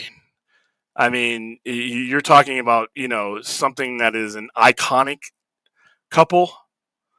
Versus, Mary Jane's been around, but a lot of my collectors are, because it's the whole Gwen Stacy saga and the way Gwen Stacy has made a resurgence. I mean, I mean, she's there fine as part of the story, but I don't need him to be married to her. And she wasn't in this issue at all, and it was just fine. I buy the book to see the character evolve and grow. I don't trust that they're going to stay. Oh, here's the thing, though. Like I said, it's only issue 1. They could come out with issue 2, and it's back to the kid shit again. It doesn't sound this. If you read this, it doesn't sound like the stuff that I've been critical of. But once again, listen, the numbers, the sales responded to it. I tracked its sales. Its sales are doing pretty well. So, like I said, it could just be because it was a one issue with Veronica. I could get a lot of things. I only have the one issue to respond to. But I'm gonna give it a chance. I like what I saw in the first issue. If they keep on that, I think the book will benefit from it. You can say that there's a lot of runs that do that, though. There's very few people, in my opinion. I mean, I like Bendis's runs on most things, but there are other things that he's done I'm not a big fan of, that were how they turned out. There's very few people that I've read, like Frank Miller, Chris Claremont, where they did things for that long and things didn't tail off. That happens, but like I said, you could be 100% right. This could suck in issue 2. I'll read issue 2 and I'll tell you. But right now, I'm just reporting on the first issue. And no, I don't like it. I don't like any of my superhero superheroes having kids, because the story becomes about the kid. There's one acceptable one, and it took me a while to get used to them, but that's how they wrote him, and that's Damian. Everybody else, I don't want your kids. Jonathan Kent. I don't need Jonathan Kent. I don't need May Day. I don't need any of that stuff. I don't want the Spider-Man family. So no, but that's a personal preference, though. By the way, speaking of Batman, there, because I mentioned William, and now my work I do with comicbook.com, now actually, my repertoire, my beat, I've expanded into covering actual comics now. So I mean, I still write about movies, TV, all that, but I mean, now I'm also delving into comic book journalism, for the actual comic book genre. So I have one go live today. It's like it's about a Batman Superman story that's kind of near and dear to my heart, and I'm gonna go to pull this up. And William, I want to see if William or anybody else can guess right off the bat, like what story this is from or what book this is from the main image. You gonna pull this up? absolute. Yeah, I it would be. almost said hell no, but given it the absolute universe, it will actually be. It might be a character I can stomach. No, I have not. I have not read his articles. If you want to send me a link, I can take a look at it. But I have not read it. So, William, what's that from based on this image here? I can't see it. Can you blow it up? Yeah. Let's see. Let's see if I can make it any bigger. There we go. Or there we go. Is that big enough? No. What am I looking at? And plus, I got that. So, well, that we definitely don't need that. Well, I don't know how to set it back to normal. No, you screwed it up for me. Okay, there we go. Okay, so that's from. If anybody remembers the book from like 2003 to about 2011, Superman / Batman. This is yeah, Super Bat, where Batman gets Superman's powers. You're lucky I don't have the buzzer. What are you talking about? This is like everybody had been waiting for like decades to finally see this happen, and I love this 4-parter. They absolutely nailed it. So, like with like a lot of what I write on comics now, it's like I'm doing a fair amount of like retro stories, like this story was cool, or I'm doing like a lot about like absolute DC, like this is coming up, this is something I anticipate, but this is one I kind of did, or I took a look back on this. Like this was probably one of my favorites to come out of this, Superman / Batman was Super Bat, and I mean just that image alone. That just sells. How does that not sell you on that? It's like Batman flying with heat vision glowing. It's like if you guys have not read Super Bat, give it a read because it's definitely really one of the most memorable ones from the Superman Batman book. So anyway, I thought I'd just go ahead and plug myself there. So here you go. All right, so we are going to discuss 100 years of Phantom of the Opera. I can't believe it's 100. Like I said, all of my life actually. So, here, hold on. Let me get into this.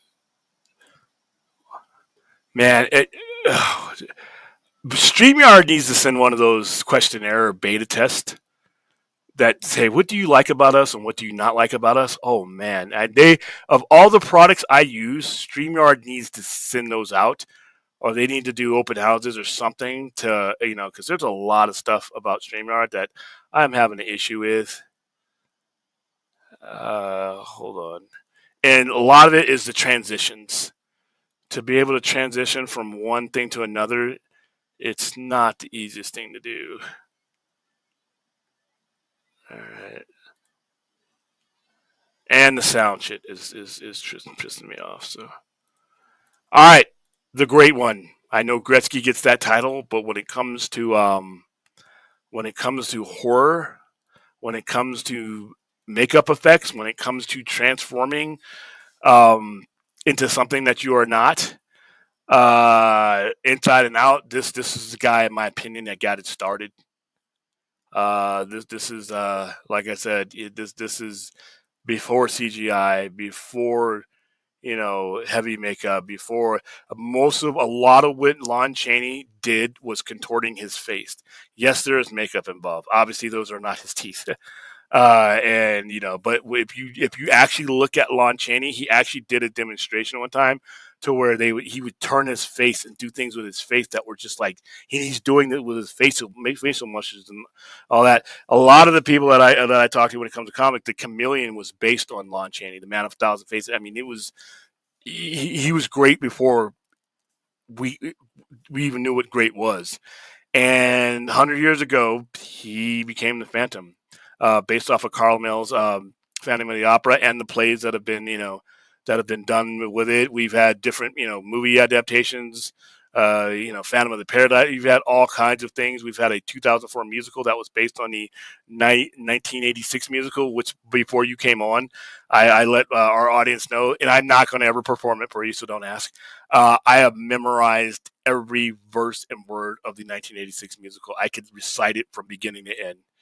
I listened to it so many times. I love that musical. I never got a chance to go see it in person. And Michael Crawford, who did the original one, he's retired. Sarah Brightman, but it's Andrew Lloyd. If you've ever seen, just think of Cats when you think of it, because it's the same guy who did Cats.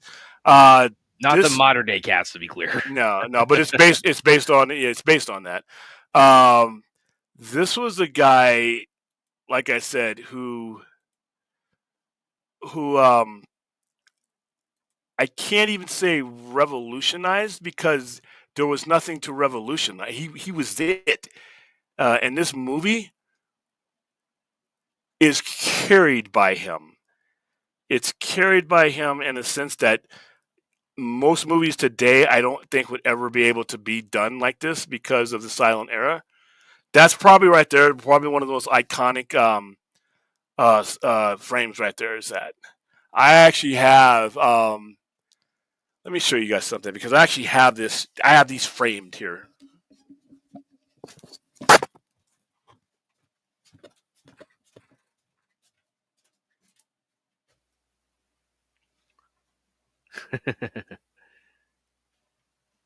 Trying to pantomime the looks there. Got one from Azteca here. What's up, foos? Do my best Mr. T impression there. Driving home from downtown Los Angeles, Judy got a mental show, Warbringer, Allegion, Skeleton Remains. Rumbo. Okay, sounds good. I like that. What's up, foo? I paid the food. Hasn't seen Nosferatu. Or hasn't seen, or that's. I'm gonna get rid of this. All right, so I've you seen will Phantom of the probably Opera. Sorry. in your lives, you may not come across a bigger fan of silent movie horror than me. German Expressionism. I have screened them here.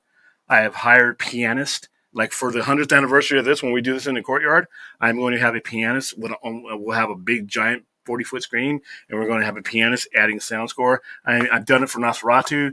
I've done a version of Nosferatu where I got with a guitarist, and we actually added a heavy metal score to Nosferatu and called it Iron Vampire.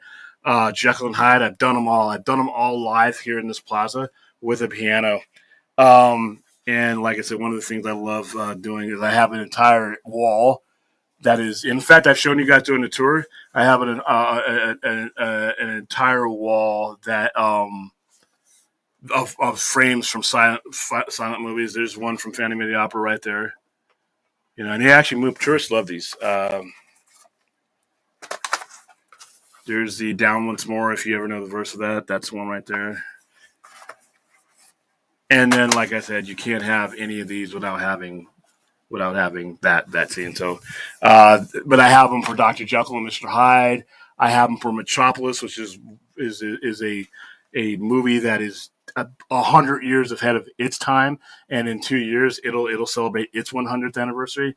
So these movies have had a big impact on me, probably as big an impact on me as slashers did, simply because when you didn't have sound, it's almost like when you hear things on the radio, when you're lacking one of the sensors perceptions that you generally use when you're watching a movie that we take for granted, something else gets better. So I listen to a lot of horror and serials that were made for the radio, and the person that is giving you that story, he does not have a screen to tell you. So he's using everything around it. They're being so descriptive that you're taken on a ride and you're creating a picture in your head about how these things would be. So I listen to a lot of those, but when it goes without sound, it's the sets. It's the sets of the Opera House that made Phantom of the Opera brilliant. It's the set of the Cabinet of Dr. Caligari, that whole Art Deco thing, because now they add piano and organs to them. Everybody switches them out. But once again, you could watch these things without any of that, and the intensity is built. In Nosferatu, there's no sound, right? But when Nosferatu, Count Orlok is going up those stairs in that shadow, it's filmed in such a way you need no sound. When that door opens and he's standing there, you need no sound for that. When you see this scene, the way it's done, you didn't need sound for that. And that's now here we are a century later and we got all this stuff. And it's like, you know what? These guys, I don't know if they could have made a better Phantom of the Opera with everything we have now. It was something about it being a silent movie that makes it work in the era that it's in, and it makes it last. You know what I mean? So Tucker, how you doing? What's up? Driving home from downtown Los Angeles. Duties out of the metal show. Okay, cool. Let's see. Hello, watching Devil May Cry series. Okay. Oh, nobody made it. Yeah, I don't even know what's going on there. I've seen scenes of that, and I'm like, what the hell? What is wrong with people? Can't you just go to a movie without being weird? Well, I mean, because this is about the whole Minecraft like controversy, like people like throwing their popcorn and yeah, it's like because I used to work in a movie theater, many moons ago, so I can understand like I understand both sides of it, where it's like it's cool to like have when you have an audience that's like that involved with what's going on. Yeah, yes. But There's a line. But they throw in the popcorn, like creating like a 10 times as much of a mess for the ushers to clean up. It's like, yeah, let's Well, I don't want you throwing shit at me. Dude, weren't they throwing chicken? So what's the chicken thing? Yeah, Somebody threw a chicken, didn't they? Yeah, something like that. You bought a chicken. Prices of everything are going up. Prices of eggs are going up. Prices you bought a chicken just to throw it. You better be taking that chicken back to the hood into the crib, and somebody better be eating all that chicken. What the fuck is wrong with you people? Oh my goodness! And listen, I've been to showings of The Room where they bring the spoons like every time that was your problem. Showings of The Room. That was your problem. That was your first mistake. Well, no, those are fun, man. Because the quotas going along. I mean, people are just uproariously laughing constantly during The Room. But for those of you who haven't been to like a showing of The Room, the reason why people bring the plastic spoons is, in the apartment there's all these picture frames that they bought, or like Tom was bought from the straight from the store. But he didn't put like any he hadn't had like the art department put like any pictures of him and Lisa or any of his friends in there. So it has like kind of like the just the placeholder picture of a silver spoon, sitting there in the in the picture frame, and people caught that as The Room got more popular. So now it's kind of a tradition when there's like late night showings of The Room. People like, and again, I didn't even like the first one I went to. I didn't even like buy any of the bags of plastic spoons. They just had like people there, just like had there was enough to go around. Basically, they just say, "Hey, you need some spoons? Here you go." And then as soon as a shot comes on screen, or you can see the picture frames in the background, people just start throwing the plastic spoons. I have no idea how that tradition like really took off, but yeah. So don't listen, guys. You don't need to dig any. That movie's awful. No, it's hilarious. It's tell you what, I'm going to warn you. I'm going to warn you guys. It's the modern day Rocky Horror Picture Show.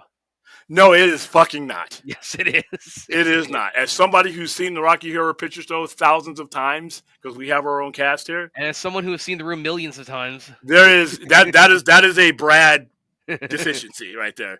You've done a showing of The Room, haven't you? By force. Remember the circumstances I did it by is because the people who wanted me to do it were the pipeline to getting me all the other screenings, and I couldn't say no. I did not want to say yes to that. I'm warning you guys. Listen, whatever you think you're doing in life, you think you might be wasting your life and wasting your time on any given moment, any given day.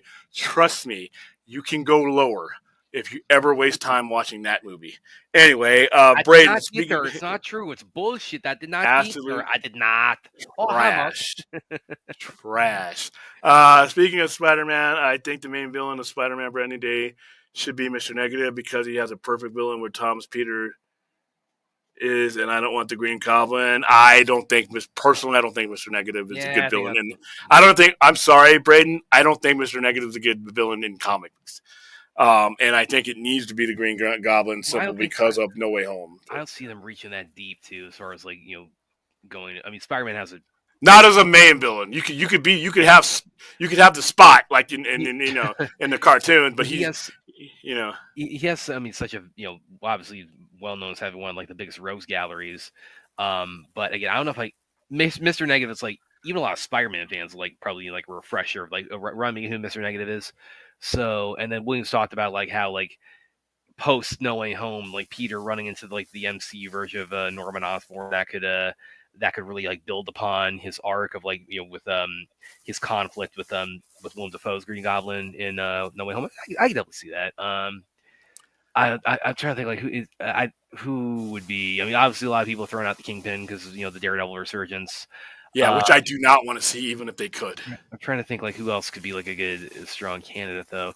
I definitely wanted to see them finally pay off, Matt Gargan, at the end of Homecoming. But again, that's I don't know if this is something William definitely doesn't share my perspective on. It's like I don't see at this point, I don't see him, becoming the Scorpion, Marvel MCU Scorpion. I see him becoming the MCU Venom. I don't see that at all. I don't think they'll touch that with a 1,000-foot pole, and it would be stupid if they did. They're not going to do that because they have better options. They got way better options than that, and that would be that. First of all, that's reaching really low, and really far back to a. You don't need to go. You don't need to do that. Don't complicate this. This is simple. Keep it, narrow it down. Use what you have. You haven't even had the Scorpion in any movies, and you don't really need him there. And you're gonna do Venom. There should be no Venom. They clearly were like laying the groundwork for some kind of Scorpion appearance. No, they weren't. With the Homecoming role. No, they weren't, because they had 8 years to do it and they never did. Yeah, but a lot has happened in that 8 years. Like, nothing to do with Scorpion, including the temporary split off between Sony and Marvel. That lasted a month, 2 months. Well, yeah, I agree. It wasn't going to last long, but I mean, it lasted long enough where they had to come back to the table and say, okay, let's figure out how we're going to proceed from this. I do think that they are going to do Venom, but it will not be. You guys are looking for things in Spider-Man 4 that are just not going to be there, and they shouldn't be there because they have other places to tell that story. They don't even have to have a Venom. They can have Venom in Secret Wars just like it is in the comic if they wanted to do that. I don't think they're going to weigh down Spider-Man 4 with a bunch of abstract shit or a bunch of things, or try to jam this movie up, because they finally got Spider-Man to a place where they can just tell a Spider-Man story. And I just don't see the people that are involved knowing their repertoire. I don't see them. I mean, why would after 8? When was? Dude, we're talking about an abstract reference, and there's no payoff at this point. Not in Spider-Man 4. 5, 6, 7, maybe down the line, or new. I don't see that payoff. I don't see them doing it. There's not consistent. I don't see them doing Matt Gargan at all unless he's Venom at this point. I just don't. I don't see them.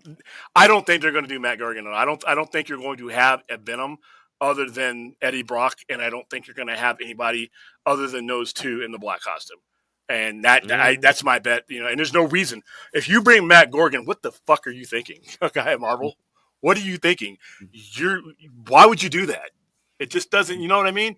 You have Eddie Brock. That suit's going to have ancestral recall. That's going to know. It's going to have its familiarity through all realities. It's a curveball. They're throwing us a curveball. No, don't keep it simple. Stupid is the old adage. You don't need curveballs. Don't get too cute. You don't need to do that. Why would you have the characters there to tell the story? You don't need to add on extra weight to the story that doesn't need to be there. And their pattern has not been to do that. So yeah, I don't think we're going to see Scorpion at all. Be honest with you. The man wants to see him back. You never had him. You had him. References don't count. References don't count. Not a reference. If they're not in the costume as the character, you can reference a whole bunch of people. And it's not. Was he in the costume? It doesn't matter. He wasn't in the costume. He's Matt Gargan. The hell it doesn't. He was Matt Gargan. Okay, nobody gives a fuck about that though. All right, the general audience would have had to have a payoff not 9 years later. All right, the Scorpion can't come back because the Scorpion was never there as the Scorpion. So why are we talking about this? There's no way in hell that they're going to do that. By the way, and why would you throw a curveball when the way you've been telling your stories has worked? Why would you get cute and stupid that? Because it's cool. You don't need to. Okay, no, it's not. It's placating to like the 3%ers that no. Uh-huh. If you're gonna do Venom, first of all, we're gonna end this because they're not gonna do it. They're not gonna do it. You know, Yeah. I will bet that you won't even see the Scorpion at all. Because there's not going to be. You only have so much. You got 2 hours to tell this story, and what they did with Spider-Man 3, people learned from that. People learn from Spider-Man 3. Putting the Scorpion in future Spider-Man movies when you already have a base of characters that you know they're gonna want to get in there becomes Spider-Man 3. That's what messed up Spider-Man 3. So no, I don't see that. Well, they went from 3 villains to 5 villains in No Way Home. Or at least 6 if you count Venom. Yeah, but you see how they did it? It was relevant. You're not giving me any relevant reason why I would see this. It was relevant. Everyone in No Way Home was relevantly there. See, I bet if you if Feige did an interview and they asked him what was your what was that plan with the Matt Guard cameo, I bet he would tell you it's we were originally thinking about the Scorpion. They didn't do it. Doesn't matter. It didn't happen. But it didn't happen. It's relevant because it was on their mind. It's like if it was relevant, we would have seen the dude with the green tail and the green costume and the green ski mask. The fact that we had all this time, and you could have easily done it in No Way Home. They didn't do it. I don't see, and there's no, and right now what reason is there to do it now? But because it's cool is not good enough. You're fucking around with hundreds of millions of dollars. What relevant reason would it be to bring him in there over Green Goblin, over? What's on my side? That doesn't mean shit. We're not keeping. We want to keep score here. By the way, Forrest, what the hell have you done with your image here? It's Megan. It's don't it's even. Megan. It looks like with Zack Snyder's face. Keeping it so that we can end this topic. No, the Scorpion doesn't need to be in these movies. No, I don't think he's going to be in these movies. Well, let's bring it back to he's not going to be. He's not going to be Venom. So if I'm wrong, then we can come back to this. But the answer will be why. And if you don't have a relevant reason to bring him into the current storyline, I don't see it. There's more of a relevant reason to bring Norman Osborn because of what happened in No Way Home than anything else. So yeah, that's why I think that what they'll do, but who knows? But that was too. The room is awful, but I get this. But yeah, again, it's bad, but it's so bad good. That's the whole point of it. Not science fiction, horror, or fantasy, or any good for that matter. Well, I think you can make the argument that's horror and then a obtuse angle. No. Museum says I get there excited. Yeah. Again, that's where I can see both sides of the. It's it's. I mean, for the Minecraft, because I can see both sides of it. Where it's a communal experience, and when you have a big tentpole, and my audience is really into it, and because it's being thrown, right? It's being thrown. If it was alive, I don't think he'd be having a good time. No, that's the next one's gonna happen. We're gonna see the video of somebody throwing a live chicken at the screen. But I see both sides of it. My audience they were quoting, they were pointing out Minecraft Easter eggs that was going on, so they were definitely very into it. They weren't throwing stuff at the screen, but I'm still on schedule to see Minecraft. Never. No, there's no logic to that. You guys are just throwing shit out there because it sounds cool. You guys are fucking around with hundreds of millions of dollars to fill some fanboy need to put a character, and I'm asking you why, and you're not giving me reasons I would spend money on. If you were coming to me and saying we need to get this film financed, here's my script, here's my story, and you came up to me with Scorpion, and I asked you why would you do that when at this point why would you? He can be in the movie. He can be one of the people that Spider-Man swoops up while he's, being distracted by something else, kind of like the Rhino is in fucking Amazing Spider-Man 2. He can be that level, but I wouldn't be writing a script around it. And I sure as fuck would not be making him Venom. That's just dumb. No, that's where I see the okay, you couldn't. I wouldn't hire you to make a movie. Then I could not hire you because you'd be letting my money flow out into the ether. No. Just because you read a comic book story somewhere, there's thousands of comic book stories that don't translate into. You got to give me a better reason than that. Why would we? We're gonna jump from Venom. We're gonna jump to Scorpion. No, all the relevant stories in between that and Scorpion. You're gonna do that? Yeah, because he's been in the movie already, and we got the little fragment of the symbiote left behind. So, and let's. You're not even, dude. I want you to rewind this. We're at 146.44. I want you to listen to yourself and see if you would pitch that to somebody, and if you no. I'm going to come back on and say not any relevant I'm going to reasons come back me, on and say I would. because the black costume piece was there. Guess where that black costume piece could go, Brad? How about Eddie Brock? Yeah, but why? Let's change it up a little bit after we've had. Why? Because we See, had you're the kind of guy who will open up the hood and start fucking around with parts because and then the car don't run no more. So no, keep it simple. Yeah, but Feige, when we get Matt Gargan Venom, it's like I'm bringing you on the show. Okay, cool. You know this is. You know the thing. I'm being trolled by my co-hosts because you know this shit's never gonna happen. You said Spider-Man 3 was the reason, but it's proven that they do more successful movies with multiple characters. Proven where in your mind?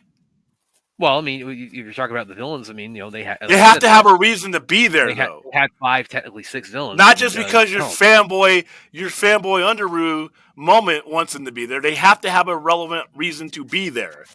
Every character in there, you give me. Why would you? You're gonna. The relevancy goes away when you say, okay, because the black costume is there, and 9 fucking years ago, Matt Gorgon was on my screen. I'm sorry. You're jumping. They just did a payoff for Incredible Hulk 17 years after the fact. Okay, look how that went. Well, they made nobody in the theater. There's your example. That was stupid. You know why? Because nobody saw that movie. 400 million people worth of people saw that movie. Okay, I had a screening full of people looking at me like, you brought some ancient shit from a movie that's not even in the alpha level of MCU atmosphere. Nobody fucking cared about that. Nobody cared about that. No, that was dumb. Remember when we reviewed that movie, that was one of the things that was dumb. That added nothing to that movie. You basically were sewing up loose ends to a movie that a lot of the MCU people. That would have worked better if they actually had the Hulk in it. It's like the only thing they were missing for that was the Hulk. If they had the actual Hulk. But I didn't care about the daughter coming through. I didn't care about. You're paying off stuff that, like I said, most modern MCU heads, they didn't see that movie. They didn't see that movie. The Hulk to them is good. What's a Garofalo, whatever his name is. Yeah, and look how that's gone. It's gone worse and worse. Yeah, I agree. That's why we don't do stupid things for stupid sake. We just leave that alone. I don't need you calling back from some shit 8, 9, 20 years ago. Don't need you to do it. You have enough modern relevancy, to do that. If you're going to have the costume, it's going to go on 2 people.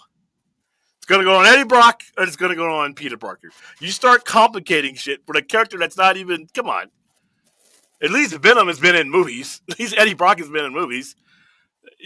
I can't believe it. Anyway, like I said. So, fourth, I'm not bringing up your stuff anymore because you're just talking in circles. And no, he's talking about the alpha of the MCU. Well, the majority of the people started watching the MCU between 2008 and 2012, and then you have your generations that came after that. That Hulk movie that they wasted my time referring to. Which is the most underrated MCU movie, by the way. Hey, you can say that. That's fine. But as far as a modern moviegoer that started watching the MCU on its rise, they didn't know that. They didn't relate to that character. They basically paid off a movie that wasn't part of their main line. Because here's the other problem I have with how much that's gotten overlooked. Okay. I'm not disagreeing with you. But it did. It did get overlooked right now. Where is this picture here? No, it's okay. I wouldn't it's not awful by any means, but it's not a movie that when I watch MCU movies, it's not even on my list to ever watch again.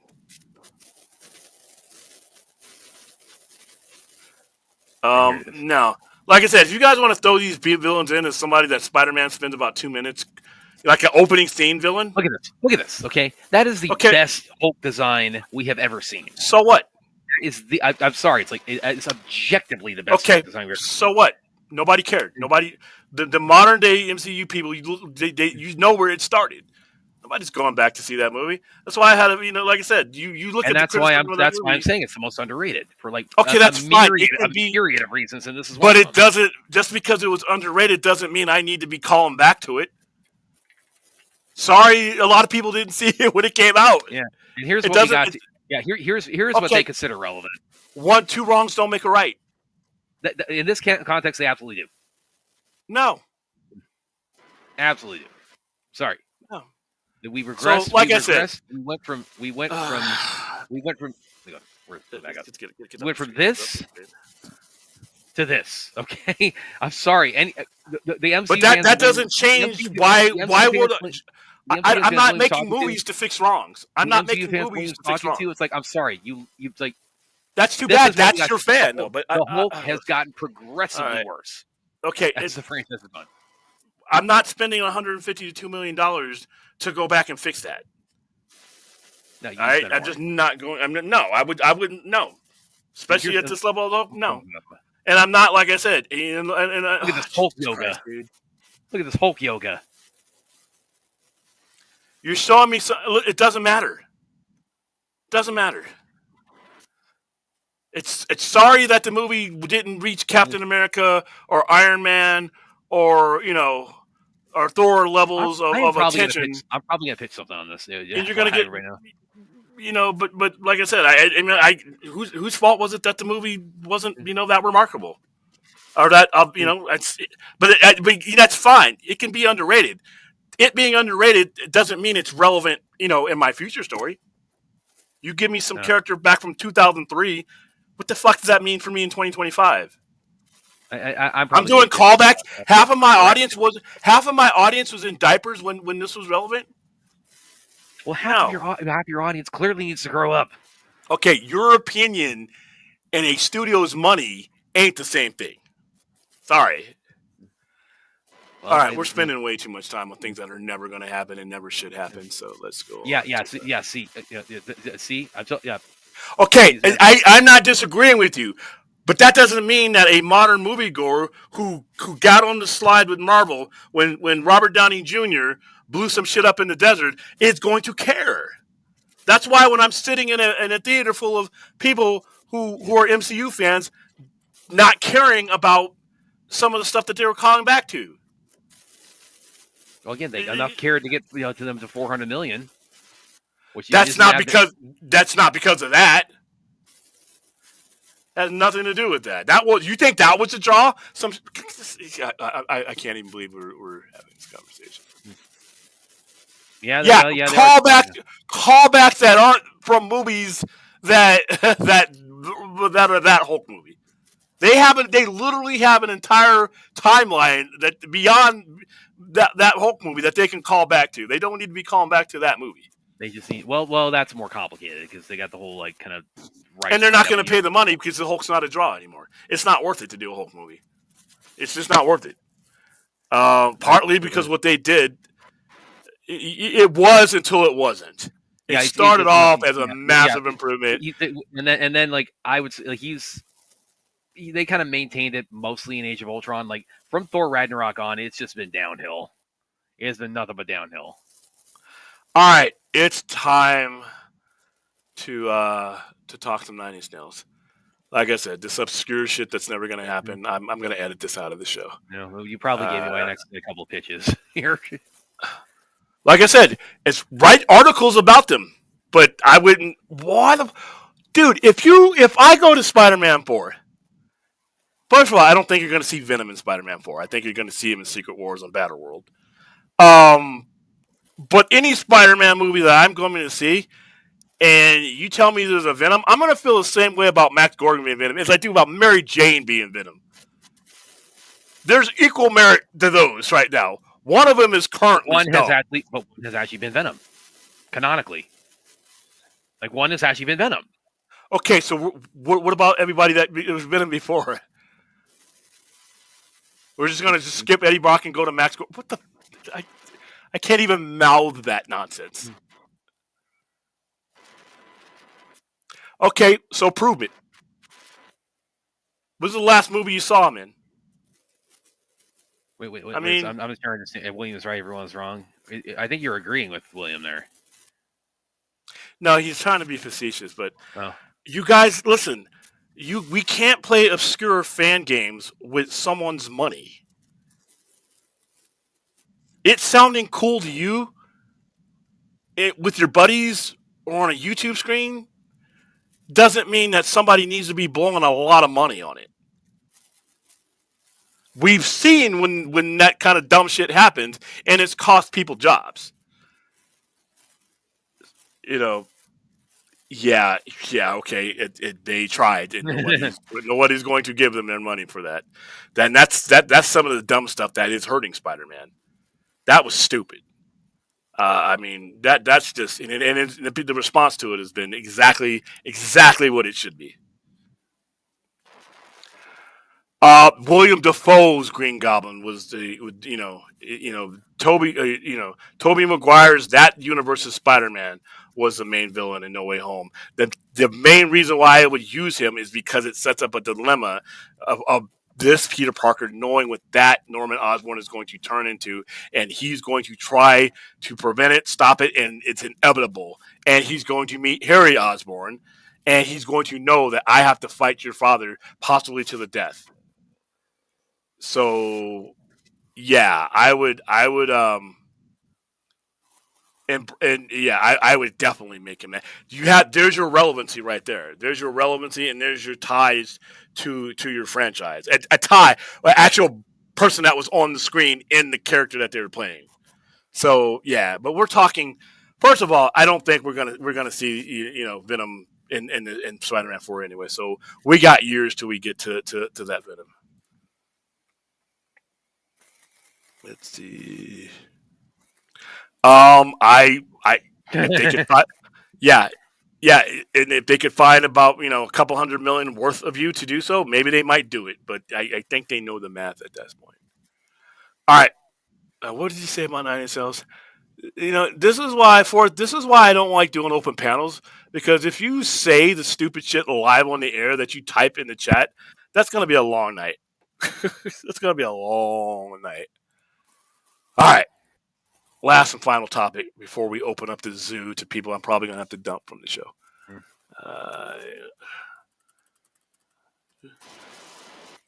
And go ahead and mute because your static is coming through there. Because you're still on your old computer, aren't you? I was too tired to do it right. So lazy. All right.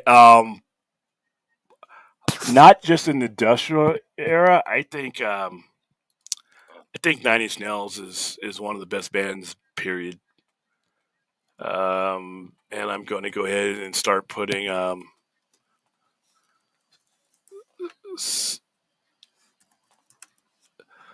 going to go ahead and put the album for those of you who have not experienced 9 Inch Nails and are looking for something new. Here you go. I think this. I'm putting a Pretty Hate Machine in the chat for you right now, and there you go. That's the entire album. That's my favorite. No,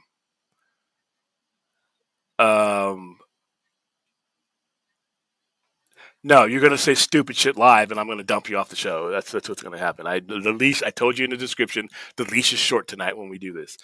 So there you go. Trent Reznor is a what's the word I want to use? Genius. He's a genius. He plays all of his instruments. When you see a lot of the stuff he did, he composes everything. He has become one of the better composers. He's doing Tron. He's done other things. Yeah. This let me see. So you open up with Pretty Hate Machine with Head Like a Hole, and it's followed by my favorite 9 Inch Nails song, which is Terrible Lie.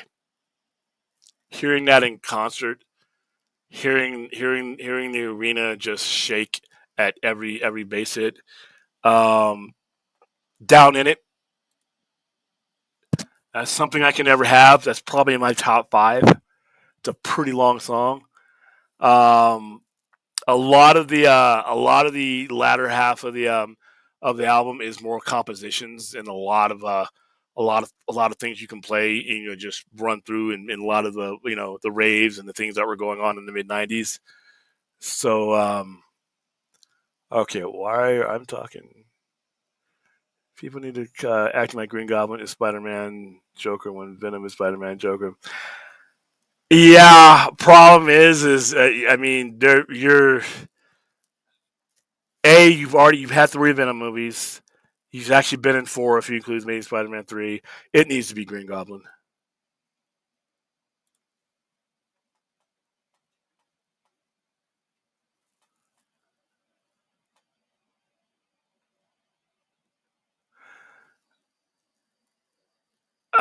That's not a relevant question when you're talking about cinematically.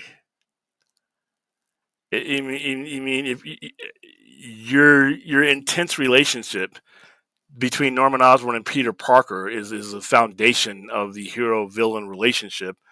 I don't. I'm fucking tired of seeing Venom. They need to put Venom to bed for at least until the end of Secret Wars when they do the Black Costume storyline. No, this is my opinion, but no, I don't need to see Venom for a while. And the thing about Venom versus Norman Osborn is in the entirety of Spider-Man's career, they saturated comics with Venom and associated symbiotes. I don't think there's a story there that hasn't been told already, or that can be told with a different way. They're gonna get to Venom. They just don't need to be doing it in Spider-Man 4.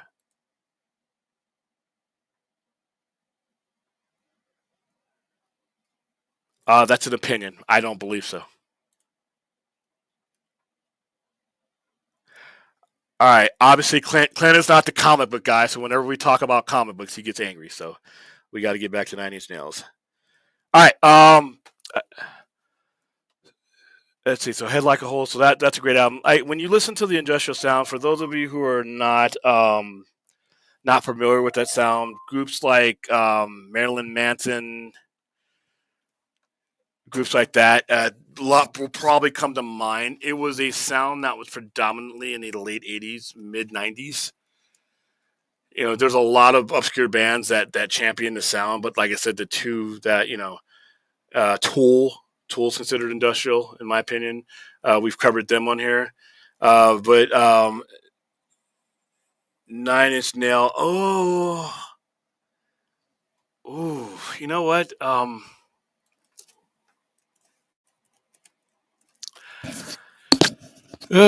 Broken has some good shit on it. Don't get me wrong. I'm gonna put Broken in the chat as well for you guys. Here we go. And I look at Broken's Pinion, Wish, Last, The Daring Ones, Help Me, I'm in Hell, Happiness is Slavery, Gave Up, The Daring Ones, Suck. Broken, I think, is an underrated album. For me personally, I can't put it ahead of Pretty Hate Machine. But once again, it's how the music hits us. Yeah, if you haven't, if this is the one thing, if anybody who's listening to this, if you've never listened to some of the bands that we feature, let me know how the music hits you, how it affects you. Because one of the things that I envy when it comes to listening to some of these things or watching some of these things, I will never get another first time. So I have to live vicariously through you guys. I want to know when you listen to Terrible Lie for the first time, how you were feeling that when you're listening to Down in It. I want to hear. I know how I felt. But this is a communal thing. This is a platform that involves other people. I want to know. I want to know what how you guys feel. Where it took you. I want to know, obviously, and I say this every time we have one of these. I want to know visually, when you close your eyes, what do you see when you hear this music? Because that's what music is for me. A lot of it is, I see things through the music I listen to. If that makes any sense. Like, I imagine an environment that I like to design and work in based on the music that I, it's like it's a soundscape is what I call it. So I want to hear what you guys who have not. I'm also interested to hear, if you guys who do listen to it and what you think of it. But for the people who give some of this music that we put in here a shot for the very first time, I'm really curious to see if if it changed your life in any way, shape, or form.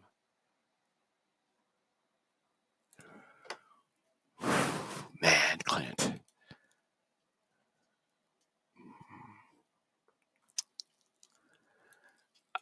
Downward Spiral is I'm gonna put that in here.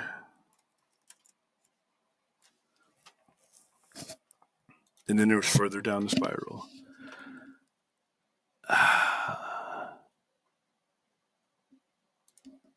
All right, so I'm putting the link to Downward. Ooh, wow. There's some legendary shit on Downward Spiral, don't get me wrong. And who knows how I might feel like next month about I could switch it. All right, so Downward Spiral, you have Mr. Self Destruct. Hey, Piggy, that's one hearsay. March of the Pigs, track number 4. The drum line in March of the Pigs is very unsettling and it's very cool. The rhythm of March of the Pigs, I'll put that in there. So I do not want this big man with a gun. War in Place, Reptile, The Downward Spiral, Hurt. See, there's 2 songs on here. Closer. Oh wow, I want to blank you like an animal. Yeah, this. Listen. If Pretty Hate Machine is number 1, Downward Spiral is like literally. If there's a race, I could reach back and I could touch the person in second place. That's how close it is. Because Hurt is an all-time great, and it's been done by other people, including Johnny Cash. Dude, And I remember thinking the first version of Hurt I heard was Johnny Cash's. I remember thinking that was the first version, the first time I heard it. I think a lot of people did. You know what, Clint? That you could win that argument on any given day because I love Downward Spiral. I love Downward Spiral. I love Pretty Hate Machine even more. But here's a track that I'm talking about, March of Pigs, where the drum line, is just, it just throws you off. It's just, and he's able to replicate it. And it's the video for it, for where 9 Inch Nails was at this time, was simple. It's simple.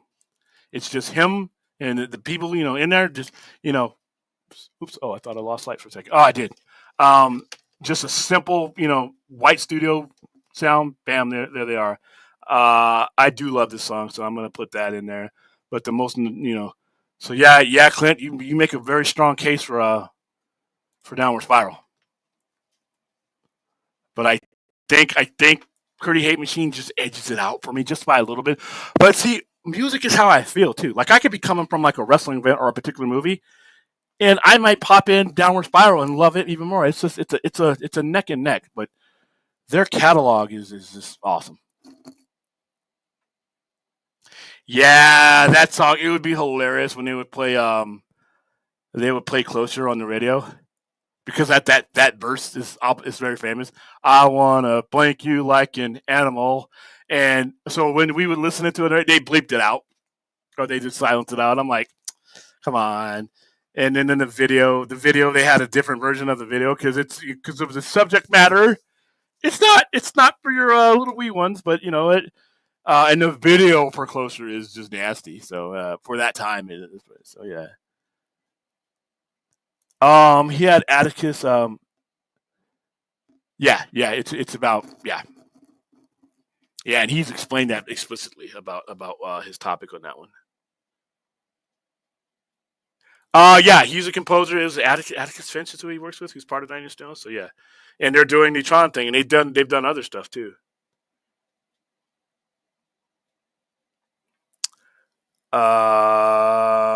You may. I mean, if they work out a deal.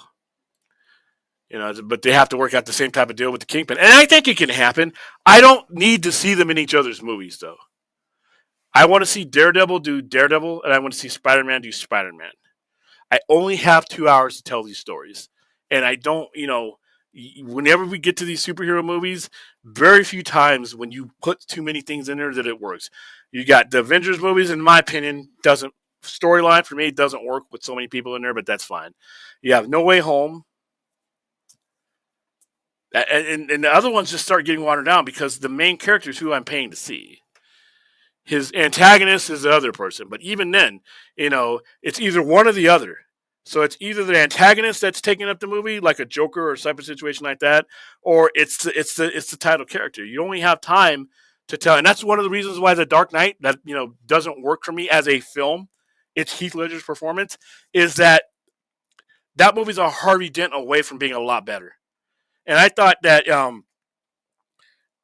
guy who played him, Aaron Eckhart, did fine. I didn't hate the character. I hated him in that movie because once I see Heath Ledger's Joker, there's not much else in that movie I want to see.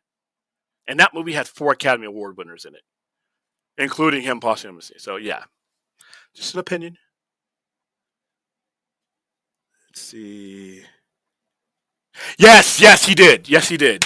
And he did an awesome job. You could tell that this guy was going to end up there because of the way he mixed everything, in the era that he came from. So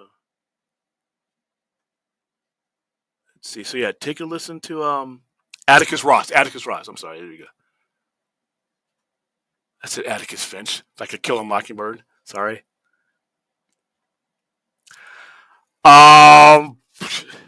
If they can barely work out an agreement to get me Wilson Fisk in a movie, I don't know when this is going to happen. And if it does, if Miles Morales does ends up, and it needs to be further down the line after Secret Wars, where they've paired off and gotten rid of a lot of the clutter and reset their universe, and Tom Holland is ready to go away. They're not contemporaries. This version of Spider-Man is not a contemporary with Miles Morales. So it needs to be a much older Spider-Man. And to me, if they're going to do this, Lord and Miller need to be there. These need to be Sony-produced movies, and those guys need to be doing the script. I don't trust Miles Morales outside of their purview. So if Sony and Marvel get together and they deal, then part of the deal for Sony needs to be these two gentlemen that have shepherded this character so far and have won Oscars doing so. They need to be the ones doing the script to make sure that we don't end up with a Mr. Stark, I can't do it without the costume. We don't need that. I don't want to go through 7 years of Miles Morales for him being somebody's sidekick in the sidecar. So if it happens, as long as it happens under the right circumstances, Rational Skeptic. William, why is it okay for Avengers Doomsday to call back to 2000s X-Men in a film that Zoomers don't remember? Because they do remember. See, there's levels to this, guys. We just did a watch party for X-Men for the exact reason of that is one of the most important and one of these most revered comic book movies, period. X-Men and Incredible Hulk are not on the same level. If you feel that way, that's an opinion I can respect. But as far as in the lexicon of comic book movies and callbacks and things like that, they are not the same. When you're calling back to X-Men, arguably the movie that set the stage for this ensemble stuff like this, you're not calling back to the Hulk. In fact, they didn't even call back to the Hulk because when they started doing Avengers Hulk and then he went Wonder Bread Hulk, then they ain't even calling back to the Hulk. So, and they part two of that. They said it's like last time I was in New York, I broke Harlem. Or it's like the deleted scene about like I tried to put a bullet in my mouth and the other guy. Now talk about referencing something for real, which is the X-Men movie. You can't put the X-Men movie on. You can't put that Hulk movie on the same level. I'm sorry. That's just silly. So and also you have to do it right. Calling back to the X-Men could be a disaster if you don't do it right. But here's the thing about the X-Men. You can go all the way back to 2000, but in the interim, up till very recently, they have been relevant. They were making those movies. Hugh Jackman is very relevant. So that version of the Hulk is almost non-existent. Whereas we just last year saw that very same Wolverine that's in that very same 2000 movie in a movie. We saw him in a movie that should have won somebody an Academy Award and Old Man Logan. So they've stayed relevant. So you're calling back. You're not just calling back to 2000. You're calling back to that franchise. I can't say the same for that Hulk movie. It's not the same. I understand. Thank you for the support. I understand what you're saying, but it has to be done in a way that is relevant, and it has to be done with something that is relevant to the contemporary viewer. And those X-Men movies, a lot of those people came over to MCU. They set the stage. Kevin Feige, look at his name is all over that stuff. So thank you for the support, but I have to slightly disagree. I don't know if I want to see that. Yeah, personally, I want to see Daredevil. Listen, I can barely get enough. I think there's too much going on in Daredevil sometimes. I think there's too many people. Dude, this last episode, marriage counseling, dance, whatever that was, there's so many people that can cut you from the show. So no, I love Charlie Cox as Daredevil, but I think he thrives when he has a tight knit thing, and you're putting another alpha on the screen with him. How much time is it gonna be? Like a 3-hour movie, you know? So, 9 Inch Nails, MC Hammer go perfect together. You know what? I think I got what you're saying. Hammer and nails, haha. That's a Chuck Cage. You know, are you Chuck Cage, William Sly? The reason I hold up Downward Spiral above all is you can start the album. That is true. I just look how ridiculous I look in these cat ears sometimes. Oh well. That is true. You start from you start from beginning to end. That album, that release tells a story of anguish. It tells a story of addiction. It tells a story of depression. And how I read Downward Spiral, it tells a story of contemplation of suicide. Now, I may be reading it different than other people because that's all music is subjective. I listen to Downward Spiral, and it's a cycle of all of the above in order. So yeah, I can agree with that 100%, Clint.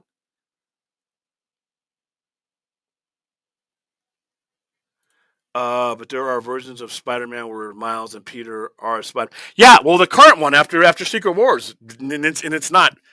Ugh.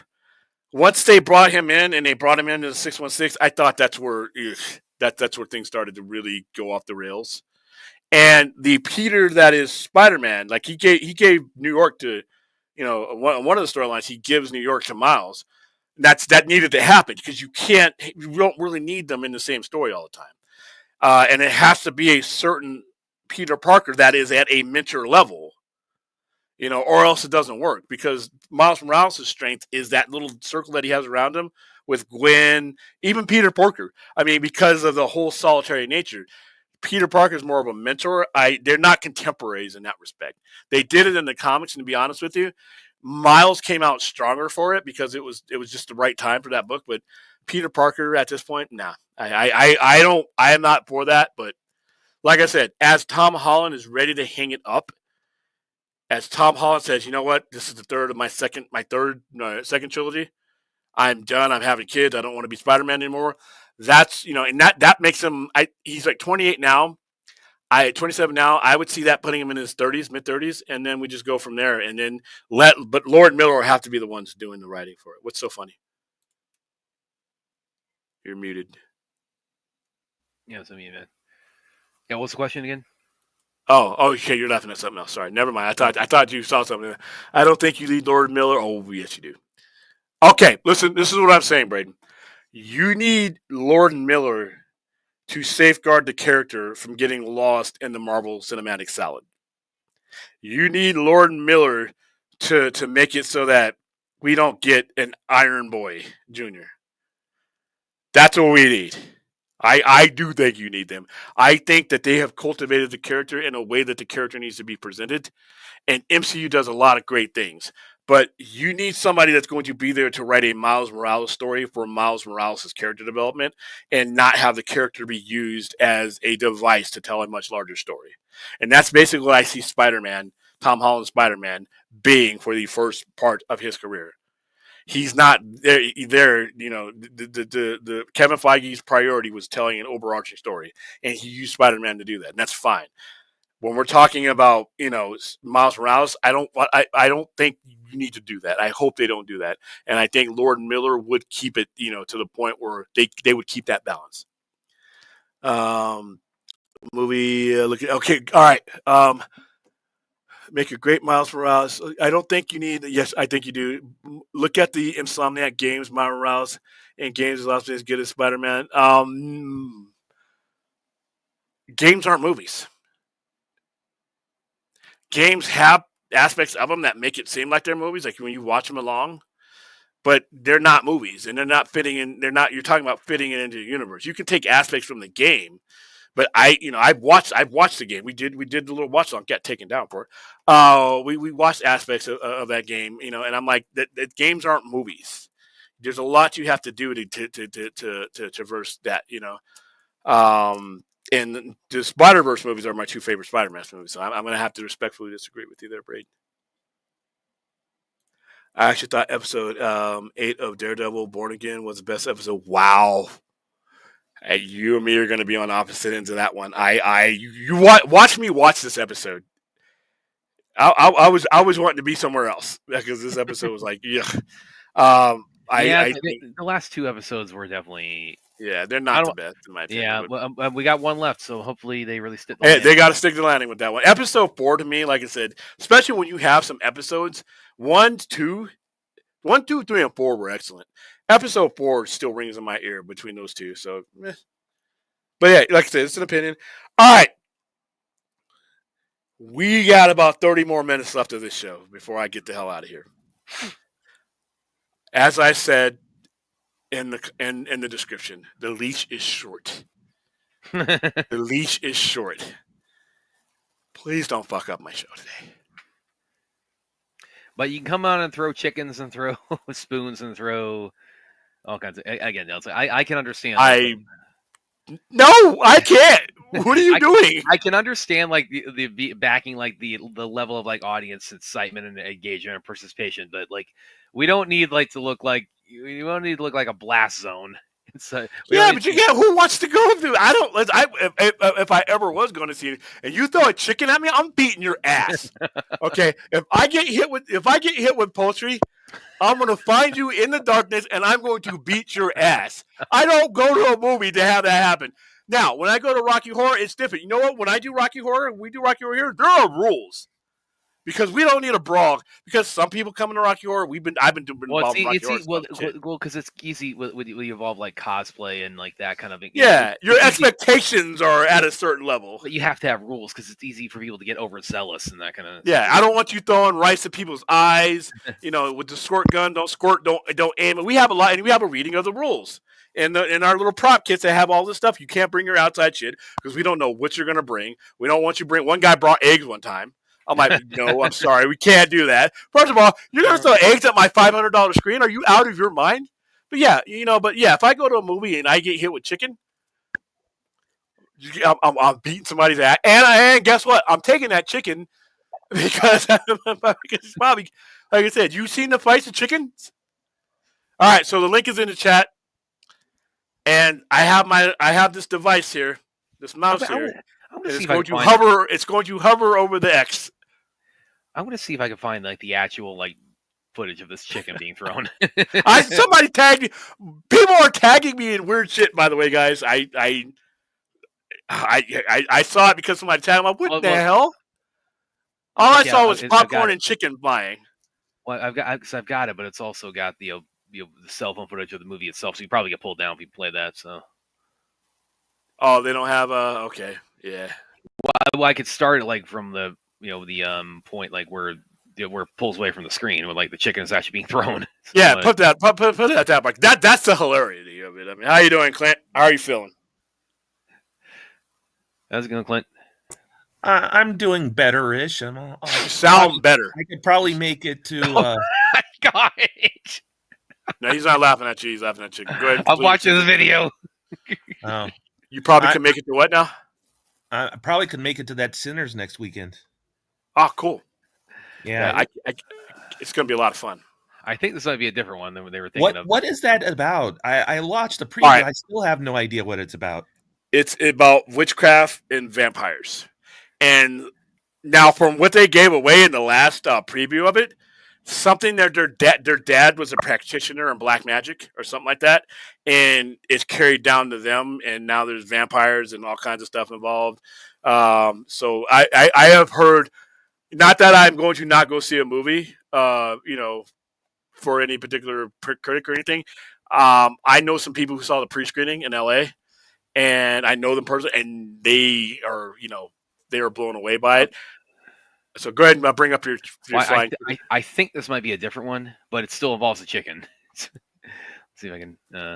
So it starts out. It's showing footage of of the movie on the screen there. So this is when it pulls away, and again, this is like this. I think this is a different one, but it's still got a chicken involved, and apparently it's a live chicken. Look at this! Look at this! Look at this! Look at this guy right here. He brought an actual live chicken. Live chicken to what? The Minecraft.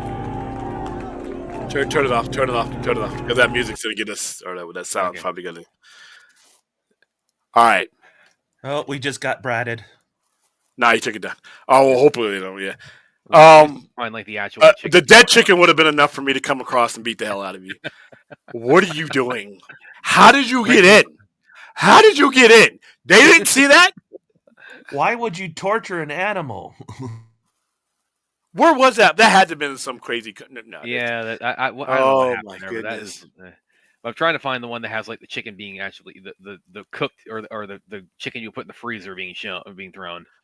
Oh, that'll be you get hit by a rock hard frozen chicken. I'm really gonna kick the hell out of you, dude. No, I hate these movies.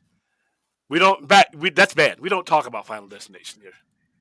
Because that's to me just talking about it means something's gonna happen to me. Where's my wood? Let me knock on wood. I hate those movies. Did you bring up my comment about Wish? No, I didn't. It was a while about that. It's the only Emmy-nominated song with naughty words in it. Oh. Yeah.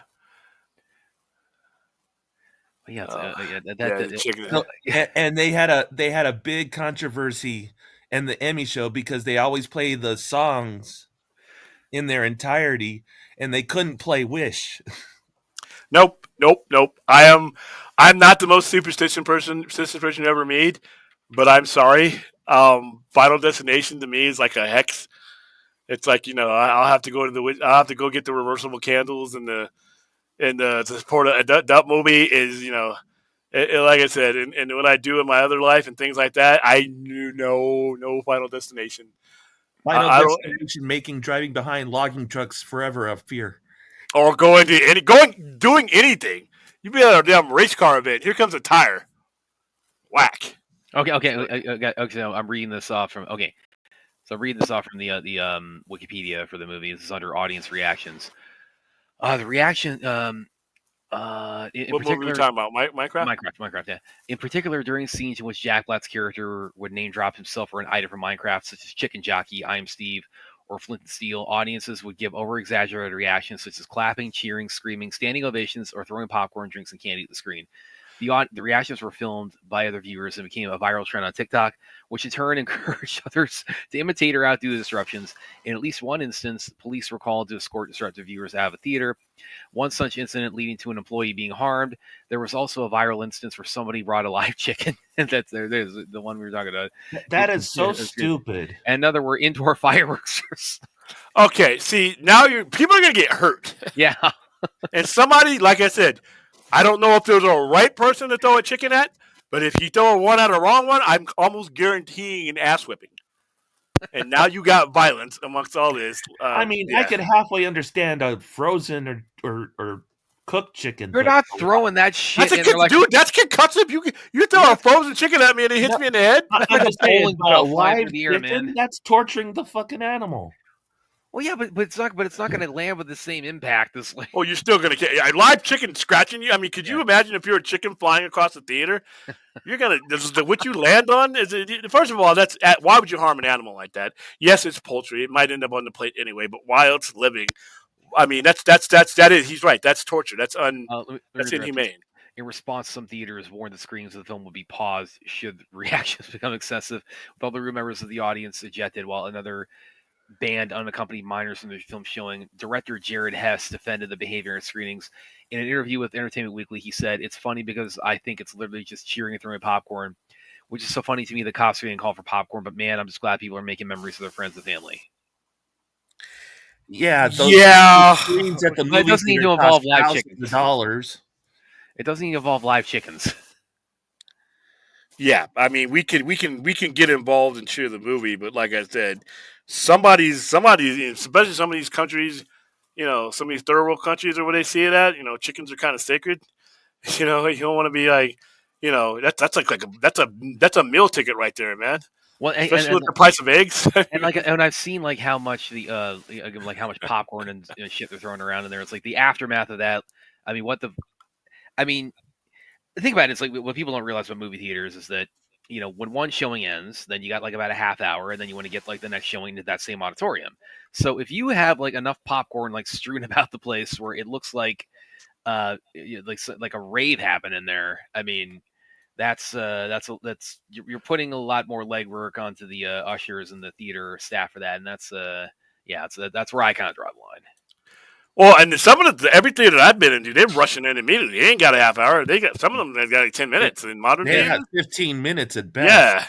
Yeah. So do you walk in a theater after this, I'd be like, I quit. Fuck this. I'm out. I'm well, gone. the audience. Imagine being the audience that were like going to like one of these. Again, like I've seen some of these videos, like showed like the aftermath, where like there's popcorn just all over the floor, all over the seats. It would take hours to clean all of that up. Just imagine you're cleaning that up, right? You get done and you walk out and you see people lined up with chickens and all kinds of other shit. I'm like, okay, I'm done, man. I'm done. That is insane. All right, so nobody's taking the bait tonight. Wow, I thought fourth would be Aaron. Like where are you, sis? Aaron is not Brad's sister, by the way. That's creepy. William denies the obvious. At least he stopped calling him baby sis. Yeah, that was so creepy. I'm sorry, man. She's younger than me. She's like, yeah. Yeah, younger. Creepy. Brad was the guy with the van with the circle window. Baby sis, come on the show. Creepy. All right, yeah. All right. What is since we're on this topic, William? Like, what is, as far as like any showings you've hosted, and not just for Rocky Horror or what have you, just like for anything? What's kind of the most over the top like audience kind of reaction or anything like on like the level like we're seeing with Minecraft that you've seen? That I've been in the theater for? Well, Colors. This goes way back. Those assholes were shooting at the screen. Really? Colors was Wouldn't Terrifier kind of qualify for that? Well, the audience was involved, but they weren't throwing shit. They weren't throwing knives at the screen or anything. They were participating as far as like getting clapping and dressed up and all that. My audience. This is how like Terrifier. It went from like this. It started very humbly, and it's like it's become like kind of like it's really got some momentum and become a real kind of a mainstream kind of slasher franchise. Because when I would see Terrifier 3. I mean, it was standing room only in there. My audience, you could tell, like they were waiting, like William was waiting for Thanksgiving. they couldn't wait to see Art the Clown just go to town. So I think I made a rhyme there. Art the Clown go to town. But yeah, when it comes to like Colors, obviously Colors were the big because I was old enough. It was about a movie that had Crips and Bloods in it. And see, imagine how that went. That's the thing. Imagine if because you got the whole chicken thing with Minecraft because it's playing off the whole chicken jockey side of it, but like imagine again if you take this far enough and what's like the equivalent thing to like bring into like different franchises. Well, if it's Terrifier, it's like people are gonna bring in cutlery or bring in different things, and then if you're throwing that shit around, like people are not leaving that showing alive. Well, like I said, Colors, they bought guns. You had Crips and Bloods going to the same movie theaters, and that turned out exactly how you would think it would turn out. What was that? This was back in '88. Okay. This was back when the height of gang warfare in Southern California. I'm talking about like what ones like you've hosted, where no, we don't allow that. Yep. What's the most involved that you've seen an audience or anything? I probably like No Way Home. I sitting there watching the movie, cheering when you're supposed to, clapping when you're supposed to, and getting the hell out when you was one that we kind of MST3K'd it a little bit, but people got pissed. But well, yeah, because like I said, a lot of different type of movies, but nothing over the top though. Nothing I've never, like I said, Rocky Horror is the only time I do things, and that's built into it. You know what you're getting there. And that has, protocols to it too. Yeah, that has protocols. Plus I don't want to get sued, so we don't do rice. I mean, we would tell you don't aim at people. And, But yeah, there's a certain way you're supposed to when you throw the stuff. There's a certain way you're supposed to throw it. I'm with you there, though. It's like, how did the guy get the chicken inside the theater? It's like, Yeah, that couldn't have been. I mean, Well, and- the minimum age security people at the movie theater aren't that great. oh, they're the same people that were guarding the kingpin at the mayor, I guess. I was at the theater when that happened. you were where? No, not when they bought chicken, but my theater, when I saw Minecraft, it was really crazy. Oh yeah, my audience was they weren't throwing stuff. They weren't throwing popcorn. Or anything, No, but they were throwing stuff in my theater. my audience Yeah. has evolved. Yeah, my audience is definitely when you got like Minecraft, like this is from the games or this Mm-hmm. is themed Because drop. I played the game Minecraft and I understood a lot of references, but like they would just absolutely freak out or just like absolutely say like all the Jack Black like meme one-liners, like Flint and Steel. They love that line. No, it was a great experience. I had a fun time, but yeah, no, my audience when it came to the chicken jockey, they were like kind of throwing stuff everywhere. So, yeah, Yeah, That's why I those stay movie home for that one. screens cost it might thousands be. of It might dollars have been. too. It might Yeah. be even more crazier than Endgame. Well, nobody There brings was chickens nothing, to the nothing game. going on. Yeah, People were Nobody bought cheering, but they're not animals. bringing chickens to it. nobody bought animals dead or alive to most movies. I mean, so if you've been to anywhere where you can compare what's going on with Minecraft to anything else, you've lived a very adventurous life because most Well, of the again, times it just doesn't happen. The reason why for me is the room because with the whole thing with the spoon, but that's not Well, Spoon. that's built in. spoons aren't yeah. alive. Yeah, We're not that's different than like I said bringing bringing a dead chicken in there to throw it is not we're not letting off the hook for that. That's obscene too. Alive or dead, we should not be throwing chickens or we should not have chickens in the movie theater. No, he didn't throw it. He just held it up his body. Unless they're chicken fingers that you bought from the theater. Exactly. Unless it's on the menu, you don't was need to he- be having a. was the goal like there to go viral or something? Was he like trying like Yeah, become an internet star? It's I like, hey, think I'll so. bring a chicken into a movie theater. Yeah, But the without sad without part the internet, is- you wouldn't have this kind of stuff. So. But the sad part is the theater lights turn on afterwards, so I think they got kicked out. And like they stopped the movie, so yeah. They needed to be As kicked well out they like, while it's should. happening. Yeah, of course. I mean, this isn't a farm. This is a barn. It's a movie. I don't go to the movies to have livestock involved. I mean, so yeah. So, but like I said, I'm safe because I'm never going to see that movie in the theater. So I'm good. There. But hey, I can tell you this: it's good buzz for Minecraft, though. That means it's going to make a lot of money, though. Fine. I think it's already at 500 million. That's great. It's making a lot of money because it's Minecraft. Yeah, I mean, people love Minecraft. I don't get it, but I know people love Minecraft, man. I know a lot of people that play that game, and it's simple. It's simple. It's simple, and people want simple sometimes. And like I said, I can't believe they even made a Minecraft movie. But kudos to them for being able to make it and go on. I'm reading more Hey, about I don't this. have any problem with people cheering in the theater, but I do agree that bringing a chicken's a bit too far fetched. Well, I'm reading some more about this where it's like apparently one guy. I read really some news interviews about this. Like one guy said that was showing he was in somebody brought a confetti cannon into it. See, and if you're too close to one of those, if you set one of those off while you're sitting next to somebody and you don't aim it right, you fuck somebody up, man. I'm gonna come out swinging. You get me? And if you mess with one of those, we're turning the lights on, and I won't need them to find you through the stuff. I will find you in the dark. Fucking around. What did you think of Minecraft, Brad? He's asking you, Brad, what you thought of Minecraft. What I think of it, I thought I enjoyed it. Yeah. I thought it was great. I had fun with it. And again, I didn't have to. It didn't have to involve chickens or any craziness like that. But I did enjoy it. Even without the chickens, live or dead, I wasn't going to see it. So we're good. Yeah, no, I had a decent time with it. Well, again, it's Jason Momoa. Like really, he's having fun, like playing. Yeah, Jason Momoa is the best. He's playing like he's kind of he's playing like a lot. And the reason why I make the rock star comparison for this is like, I mean, the character literally is kind of like an aspiring rock star. Who's running like a video game store now, and he's he's got like almost like this twisted sister sort of like kind of vibe to him, and he has a lot. You can tell he's having the time of his life with this.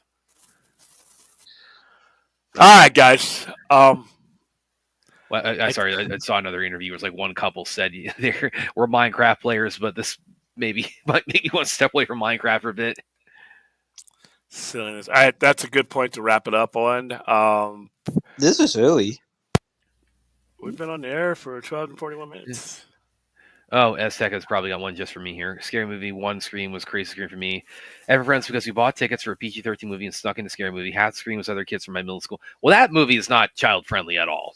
No. That's like... It's Brad friendly. No, it's no one friendly because it's a piece of shit. We will be back. Entire franchise. You hate that franchise too much. You can't have that franchise enough. We will be back on the air. But you will be watching it once night 6 comes out. At 10:30 p.m. Pacific time for our regular Sunday night live stream. We'll probably discuss Last of Us if I've had a chance to watch it. But like I said, we're not gonna dedicate a stream to it. But we will just be doing. I didn't know Last of Us was coming back already. Yay! Yep. Yeah. Hey, Brad, did you see the studio? Yeah, I see the Recently, Please. the TV show? Oh no, I haven't. Okay. Had a chance to look at I'm that trying to end the show, and you're hosting your own show, Chappie. yet. Here, hold Chappie, on. come on, man. Yeah. Please like, subscribe, share the love, share the religion, and I will see you tomorrow night, 10:30 for our Sunday night live stream. Enjoy your Sunday. And don't throw chickens at anybody. Don't throw anything at anybody, but least of all chickens. All right. See you guys later. See you guys.